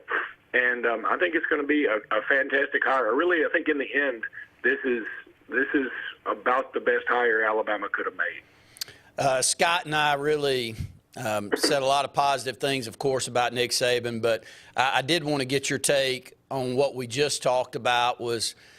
I feel like his exit was very classy, too. He didn't go on this run through the SEC and make the Alabama fan base come out and do all kinds of celebrations and events each week next year, maybe by coming out and saying that I got one more year and then, everybody cheer me for the next 365 days. I think it was a little bit out of left field, but I think it was the exact way that he wanted to do it, and I thought it was a classy way that Nick Saban went out. Nobody knew it except Nick Saban. I don't think Greg Byrne knew until a few hours before everybody else did. And Terry Saban, obviously. And I think had Nick Saban made some kind of determination, which I'm not even sure he would have done this, but he was going to make the determination, I'm either retiring or I'm not. I'm not setting a date for my retirement. So, and I think it just came down to he even said this, it came down to the final few minutes for him before he let those that need to know, where he was like, it's tough. And it is there's no health issue. I've done some more digging into that. There was a lot of rumors about it. It made some sense that maybe there was a health issue because it became so abrupt. I thought this has to be a health issue. But in the end, for somebody, either him or Terry or somebody he loves. But in the end, it's not. And I think now, again, in hindsight, it's like this is exactly how Nick Saban would want to do it. He doesn't want it to be about him. He wants it to always be about the team. And I do think right now there is some struggle dealing with the fact that college football has become so individually oriented, and there's not as much goal about the championship necessarily as there is about, where can I get on a billboard? How much money can I get? How many more passes can I catch? And I think that's always been there to a degree, especially how much playing time can I get? How many passes can I catch? Look out. But I think now it's tougher to convince kids, hey, let's all play as one and we all become better. If I get you all to play as one team, it'll all be better. And I think what you're going to see on every single team, this isn't going to be an Alabama. Alabama's already had Isaiah Bond in the transfer portal. I know they're trying to get him back. My guess is he's probably going to end up at Texas because they probably have a massive NIL deal in front of him. And that's going to happen to a lot of people from here to eternity now until they get a hold on this thing. And, I think I think it's a problem for the sport. There's some folks out there that say, hey, go get your bag, young man. I understand that, too. I just think we need to figure out a way to do it so that the sport doesn't suffer the way some other sports, in my opinion, have suffered, like a baseball, like an NBA. And I know the NBA and Major League Baseball, it's not like they're on the brink of bankruptcy.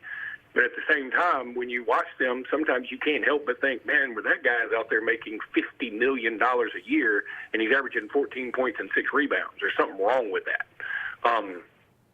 So, yeah, I think Saban he gave it his all, and I think he did have it in his mind.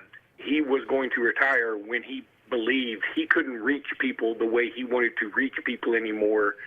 And at 72 now, the game is requiring more time, not less, than it was when he was 62. And so that probably played a factor in. And look, this is a guy who does want to enjoy some quality of life into grandfatherhood. I don't blame him, and I wish him the best. I mean, it seems to me that a lot of Auburn folks and other fan folks are saying, they want to revel in some Alabama fans' misery. I'm not going to be that way. I've been to more championship games, more incredible SEC moments all over the country following this team and having the best time of a third of my life. Nothing will ever take that away from me. He gave that to us. And so I think we need to celebrate him for the champion of a human being he is. I mean, he did a lot of good things around Tuscaloosa. Alabama probably grew about 150% since he's been there. I mean, he did so many things for university. He did so many things for the state. Look, and I know Auburn people want to admit, he made Auburn better. He made Auburn a lot better and give Auburn a lot more brand power. So he's the best there ever was. There's just no other way to say. So back to Kalen DeBoer, I don't have unreasonable expectations for him, and I think Kalen DeBoer is coming to Alabama at a great time where he's going to be asked to make the playoffs all the time. That's just going to happen, and that would be if Alabama hired Mike Shula's son. That's what we'd think. But with a 12-team playoff, he has a better opportunity to make it. It'll be a little easier to make it more often. Saban had the immense pressure having to do it when either he was a 2-team or a 4-team. And the fact that he made 8 of 10 4-team playoffs, I mean, nobody else did it. I don't think anybody else could do it if it kept going that way. I mean, not Georgia, not anybody. It's just an amazing run, and now Kalen DeBoer, you got to give him some credit. He is not shying away from this thing. And really, he's sort of a focused guy, too, a very process-oriented guy that is known for developing a culture at Washington, which is exactly what Nick Saban did at Bama. So hopefully he can continue that. Nick Saban's going to stay at Alabama a little bit. He's going to have an office there at Bryant-Denny. And some people may think that shadow will be too large. I really believe Nick Saban's smart enough to know, hey, if I think I'm meddling, if I think I'm costing this university, if I think I'm hurting Kalen DeBoer, I'm not going to be a part of this. I think he's smart enough to know that, just like he was smart enough to know when he needed to step down, he didn't need a big send-off party, like you said. Well, Luke, I'm shifting back to DeBoer and, what maybe the expectations or feelings are for him. I was thinking about it if after last year's coaching search for Auburn, if Auburn had hired Kalen DeBoer, even under the same circumstances of a guy who had just played in a national championship or coached in a national championship, rather, what would have been the sentiment for our rival teams? Like, would they have said, that's a great hire? And so I know as an Alabama fan, you have to say you're going to support it for the most part. But is it because of where the program is now, and it's not like you're reeling, so you didn't have to necessarily bring in just some big name home run hire? Because of where Saban has the program now, you could not necessarily say take a chance, but you could bring in somebody like a DeBoer and still feel confident that maybe not keep it going the same pace that Saban had it, but not letting it fall off the tracks. Is it because of where the program is now that people are comfortable with the hire? And I think he's a great coach, but I think it probably would have been underwhelming in most circumstances had the program not be where it is. I do see where you're coming from, but I totally disagree. I mean, this guy just won the Coach of the Year. His offensive line won the Joe Moore Award. His team beat Oregon twice, beat Texas, went to the national championship game. They had a guy that finished third in the Heisman. This guy's pretty well known now. I mean, I saw somebody say, some Auburn fans were excited. This is their Brian Harsin. I mean, okay, if they want to think that and use that as a joke for a while, because it's impossible to disprove until he gets on the field, right? So, I mean, I get it, whatever you want to do. But I think that is so far from anything. No, Brian Harsin hadn't done anything in his entire career to approach the accomplishments of Kalen DeBoer. Nothing. And on top of that, I've yet to hear any player that ever played for Brian Harsin go, I really like this guy. This guy's got something about him. And in fact, but Kalen DeBoer, I mean, Michael Penix sings his praises. And that kid's a superstar. There's Dylan Johnson transferred from Mississippi State there, loved being there. Oh, he had just gotten Will Rogers from the South that was going to transfer. He's back in the portal now. I don't think he ends up in Alabama, but he's back in the portal. I understand some people will look at this as a relative unknown simply because he's from South Dakota, and there is nothing in South Dakota that he will have to recruit like he will in South Alabama. I get that 100%. But I feel a lot more comfortable knowing. I read the story this morning. I think it was in the Los Angeles Times, from that story on Courtney Morgan that I talked about. That's somebody who helps him relate. And I think that's a great move. I also think he's going to have plenty of help around here. And here's the other thing. You know, you can talk. So some people are talking about his recruiting ranking wasn't great in Washington. He only had 16 commits for this class, by the way. And I think he was planning on hitting the portal pretty hard because he did lose. You know, was going to lose Michael Penix and Adumze and all these other guys that were crucial, and Dylan Johnson, who just announced for the pros, that were crucial to their championship run. So he was going to focus a little bit more on the portal this year. But I don't even know what the state of Washington puts out per year, but I know this: the state of Alabama and the state of Mississippi put out per capita more NFL players than any other states. And then on top of that, you got Georgia and Texas and Louisiana and Florida that are all around. And then you got now Alabama's got a lot of connections in the California area. I don't worry about anybody recruiting Alabama anymore at the University of Alabama anymore. I mean, the brand is there, the facilities are there. All you've got to do is come in and not be rude. Now, is he going to recruit to Nick Saban's level? Nope. I mean, because nobody could. Nick Saban was the greatest there ever was. So if there are Alabama fans out there thinking we're going to go to 8 of 10 of the next playoffs, even with 12 teams, hey, I got bad news for you. That's not going to happen. But I do feel like the success will continue, and I feel like we hired the right guy. And I feel like I would feel good with any of the guys that were potentially up there. Like, I don't think Dan Lanning, even though a lot of us, including me, were convinced that Dan Lanning was the top target, I think now what I understand is there was some contractual stuff in there that made that almost impossible. Like, Dan Lanning probably is a lifer due to Nike and Phil Knight and everything else.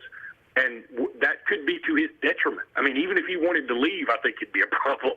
So, but, hey, he's going to be rich for the rest of his life. Then there's Steve Sarkisian. I do think there was some mutual interest there, but, you know, he's in a good spot, and Texas up the ante. I think Alabama was going to talk to Mike Norvell just to cross their T's and dot their I's, and Mike Norvell went ahead and signed an extension. And, hey, bully for him. Look, that's what happens a lot of times when a place like Alabama opens up. Other guys get a big raise, and more power to them. But I'm thrilled to death with who Alabama got, and I think most of the national people who have no biases at all seem, you know, boy, I'm trying to think of any names. It's too early in the morning. But the CBS guys, ESPN, for the most part, all of them have said this is a really, really good hire. And I know there's some folks who think he may not relate to the South, but hey, the world's a smaller place now. I think that, you know, we're seeing kids from Alabama go to Oregon, and we're seeing kids from California go to the University of Alabama a lot more frequently. So I think that you can relate just fine as long as you're not Brian Harsin. Yeah, don't bring him back up, Luke. We'd like to forget about that here at Auburn, but we appreciate it, buddy. We know you've been on the air a lot this week talking about this retirement for Nick Saban. You've done a tremendous job, and we appreciate you being part of the program. All right, guys. Have a good day. Thank you, Luke Robinson there. We'll go ahead and take another break here on the Saturday Sports Countdown. Have you met your local Farmers Insurance agent, Patrick Holina? He proudly serves Tallapoosa County and Alexander City families and businesses and is ready to review your existing policies or provide a no-obligation quote today. Call the Holina Agency at 256-234-0037 or stop in today at 704 Commerce Drive to get smarter about your insurance. Again, that's the Holina Agency, 256-234-0037. We are farmers. Bum, ba-dum, bum, bum, bum, bum. Underwritten by Farmers Truck Fire Insurance Exchanges and Affiliates. Products not available in every state. At C&T Electric, our clients are our priority. For the safety and security of your family and home, our technicians are professionally trained, drug tested, background checked, and wear uniforms with name tags. We're proud to have served the Elk City, Dadeville, and Lake Martin areas for the past 10 years. Give us a call at 256-234-0007 for all your electrical service and repair needs, or visit us on the web at www.cntelectricllc.com and spell out the word "and." The food at Oscar's Cafe makes your mouth water. At Oscar's, enjoy great tasting catfish, or maybe you're just in the mood for one of Oscar's fresh salads. Even kids know the place for a fine meal is Oscar's with a great kids menu. Oscar's also has great tasting burgers full of backyard flavor. So come on out to Oscar's Cafe for great food and homegrown hospitality. We're located on Highway 49 South in Dadeville, just before the Blue Creek Bridge. And remember, it's all fun and games till there's only one cheese ball left. Inspired by the bold bison, Southern Union students blaze new trails every single day. They press forward knowing their SU education will lead them to success. Affordable, accessible, and locally unparalleled. Whether you're transitioning to a university or launching straight into a lucrative career, a degree from SU SCC can help you blaze your path. 3 locations, dedicated faculty and staff, endless possibilities. It's all waiting for you at Southern Union. It's time to venture forward. Register today. The Eric McKinley team at Mortgage Pro continues to excel in making sure our clients have a smooth and pleasant experience with home financing needs. Families are struggling to make ends meet due to price increases and high interest rates on credit cards. Monthly debt can cripple a family from enjoying the special times in life. Property values are holding strong, and now is the time to take advantage of the equity in your home, saving hundreds of dollars a month. No money out of pocket and no payment until January 2024. Call the Eric McKinley team at Mortgage Pro today.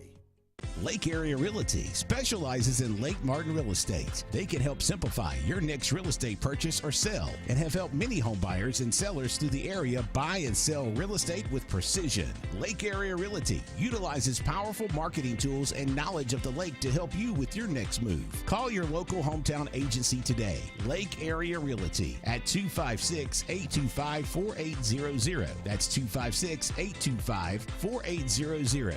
Lake Area Realty, helping you find your way home.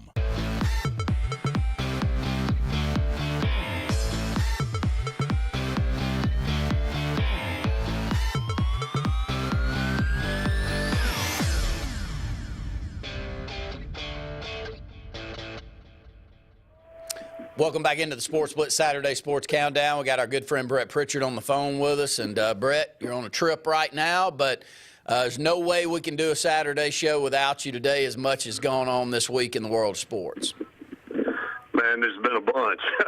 Obviously, this week in the state of Alabama, pretty much the epicenter of college football, and not really because of anything that happened on the field. Really, everything that's going on off the field. And I know I didn't have a chance, obviously, to hear Luke, but I'm sure you guys caught up on everything with Alabama finding the right coach, or the one that they feel like is the right guy to take Nick Saban's place. I'm not sure that guy really exists out there, but Kalen DeBoer is going to give it a shot. And, again, I think this guy is a West Coast guy, kind of similar to what Auburn hired and Brian Harsin. And, when Brian Harsin was hired, you looked at his record and you looked at, his past, and he looked the part, and got down here and it didn't work out. I'm not saying that's what's going to happen with DeBoer, but it's a different world down here, and college football is different, and you got to be able to recruit. And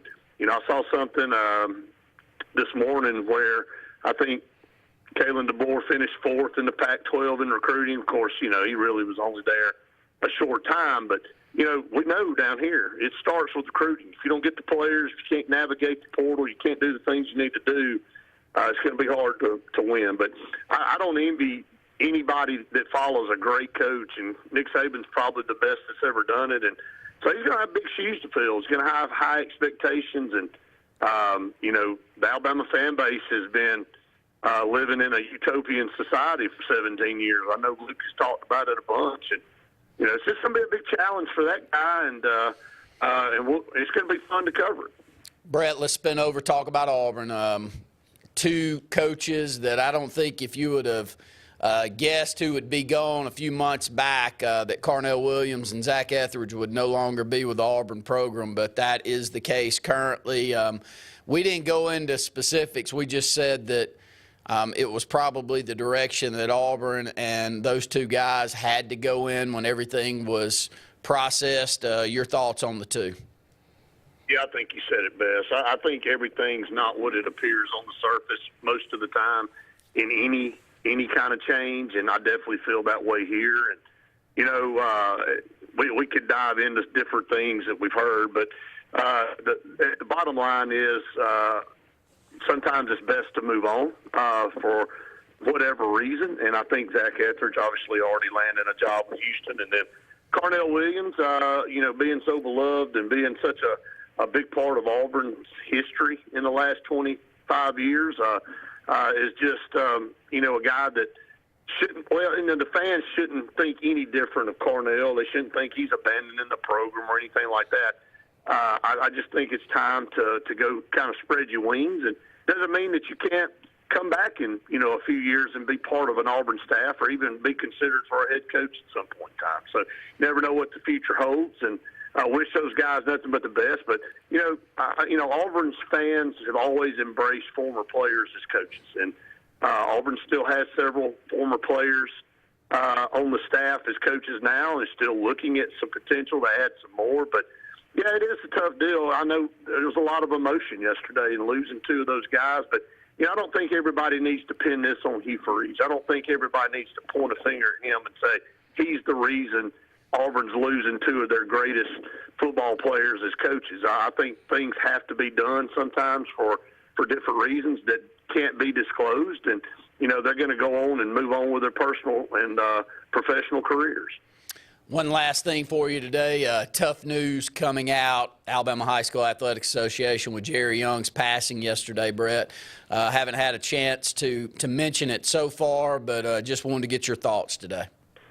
Yeah, Jerry obviously worked with us for several years, and we had gotten to know Jerry. And, Randy, you and I have gotten to know a lot of great people in this business.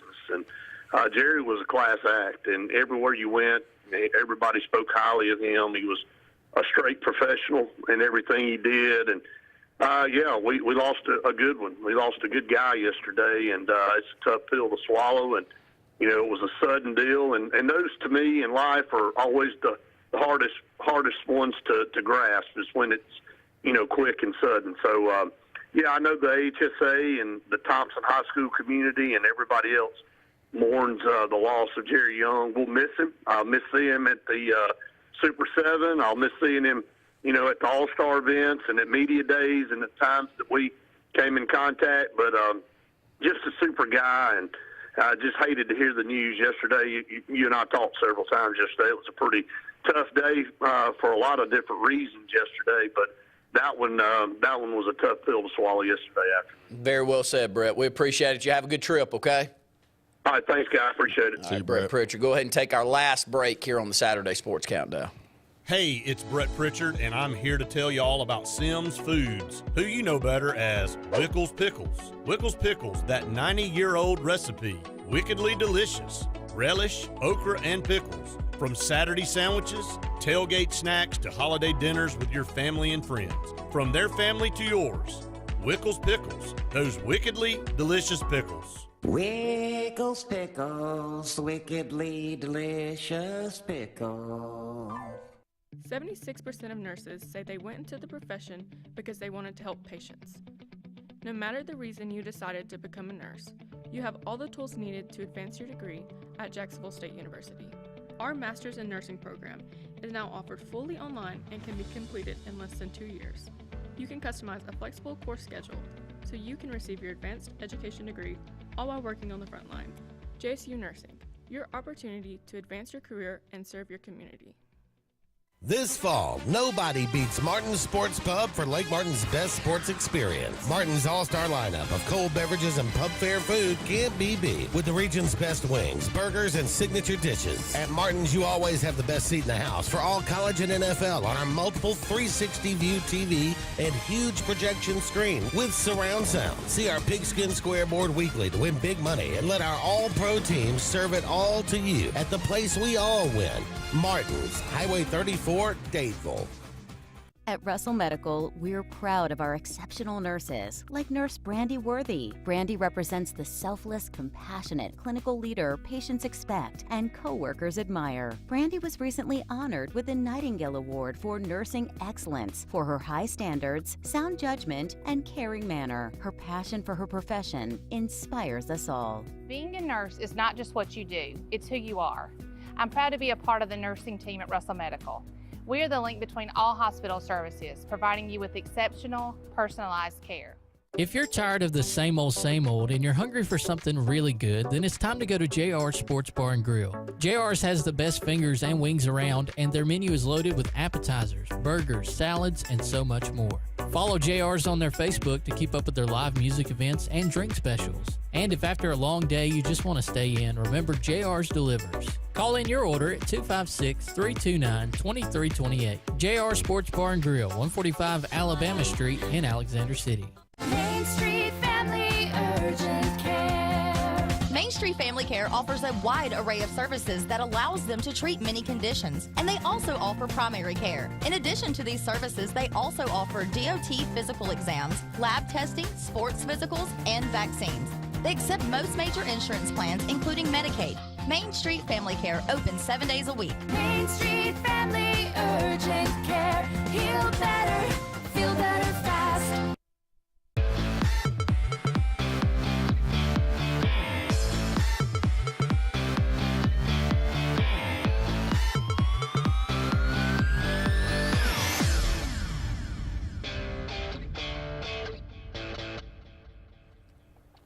Last segment here on the Saturday Sports Countdown. Scott, it's been a good one. We've had plenty to talk about out there. Been a lot of good points made. Appreciate Luke Robinson and Brett Pritchard joining the show today.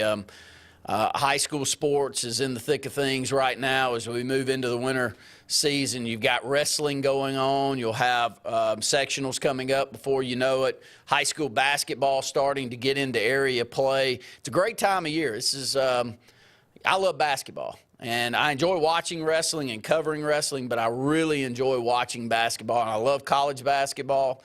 Every time I turn the television on, there's another game going on that's got meaning towards how the conference is going to play out. I love this time of year. Yeah, and I was thinking about that today about, typically this time of year we're scrambling to try to figure out, with the earlier signing period, we don't really talk about recruiting as much. Not really. We got the NFL playoffs, but not really kind of the feel for the show. So for the next little while, we're still going to have some things to talk about because as this unwinds with the new hire and then what Auburn's doing and still a big name recruiting staying Ryan Williams, what he's going to do. So the next few months should be a lot of fun, including getting ready to prepare for the finals in Birmingham. And that'll always be, you just wrap up Super 7 and now get ready to start with the finals. So busy time of year for athletics around the state, but good opportunity for us to be able to cover and have things to speak about. Well, the best thing about this time of year now in comparison to 10 years ago is the product that Alabama and Auburn on the basketball court's putting out there. And Scott, Alabama's lost 4 or 5 games so far, but I watch them play. There's not anybody in the SEC any better. I think they got the best point guard in the league, Bart. I don't even think it's close. He goes and gets you 20 every time they go out there and play. And Auburn, the ceiling's as high as it's been since we went to the Final Four. But every year for Auburn, a down year at this point for Bruce Pearl would be 23, 24 wins.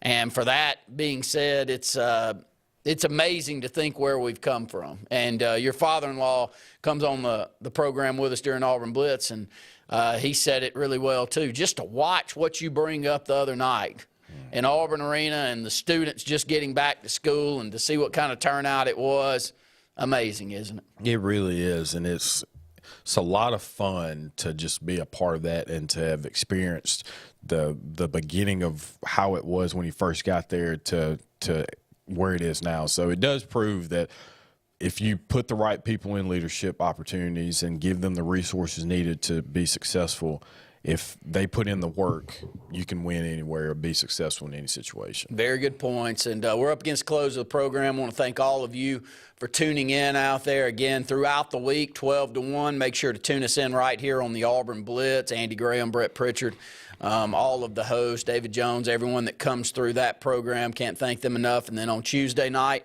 from 7 to 9, we have Sports Blitz Live. And here on Saturday morning from 7 to 9, Sports Blitz Saturday Sports Countdown. You're usually the lone one that's consistent here on this program, but I can't thank all of you enough for interacting with us and phone calls and everything that goes on with it. For Scott Hardy, I'm Randy Lee saying thanks for tuning in to Sports Blitz.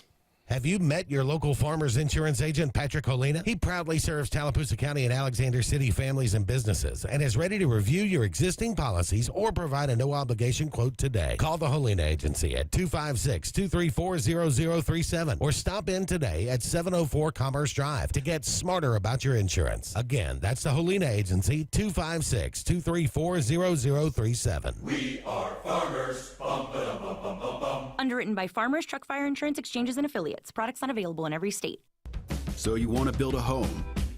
Build the home you want with America's Home Place. Choose from over 150 floor plans, then personalize. Tile backsplash with granite countertops? Done. A spacious bathroom you've always dreamed of? You got it. Choose every detail, floors, cabinets, even the paint color. How about electric lime? Can't decide? Relax. At America's Home Place, we take care of it all. It's your home. Own it. America's Home Place. Experience the new standard of comfort in 2024. Glenn Smith GMC in Opelika invites you to discover extraordinary deals. Like this powerful all-new GMC Sierra 1500 Crew Cab Denali, now available with up to $11,000 off. But that's not all. Purchase the GMC Terrain SLE for as low as $359 a month. Visit Glenn Smith GMC in Opelika or explore these unbeatable offers anytime, anywhere, 24/7 on glennsmith.com. Get ready to smile.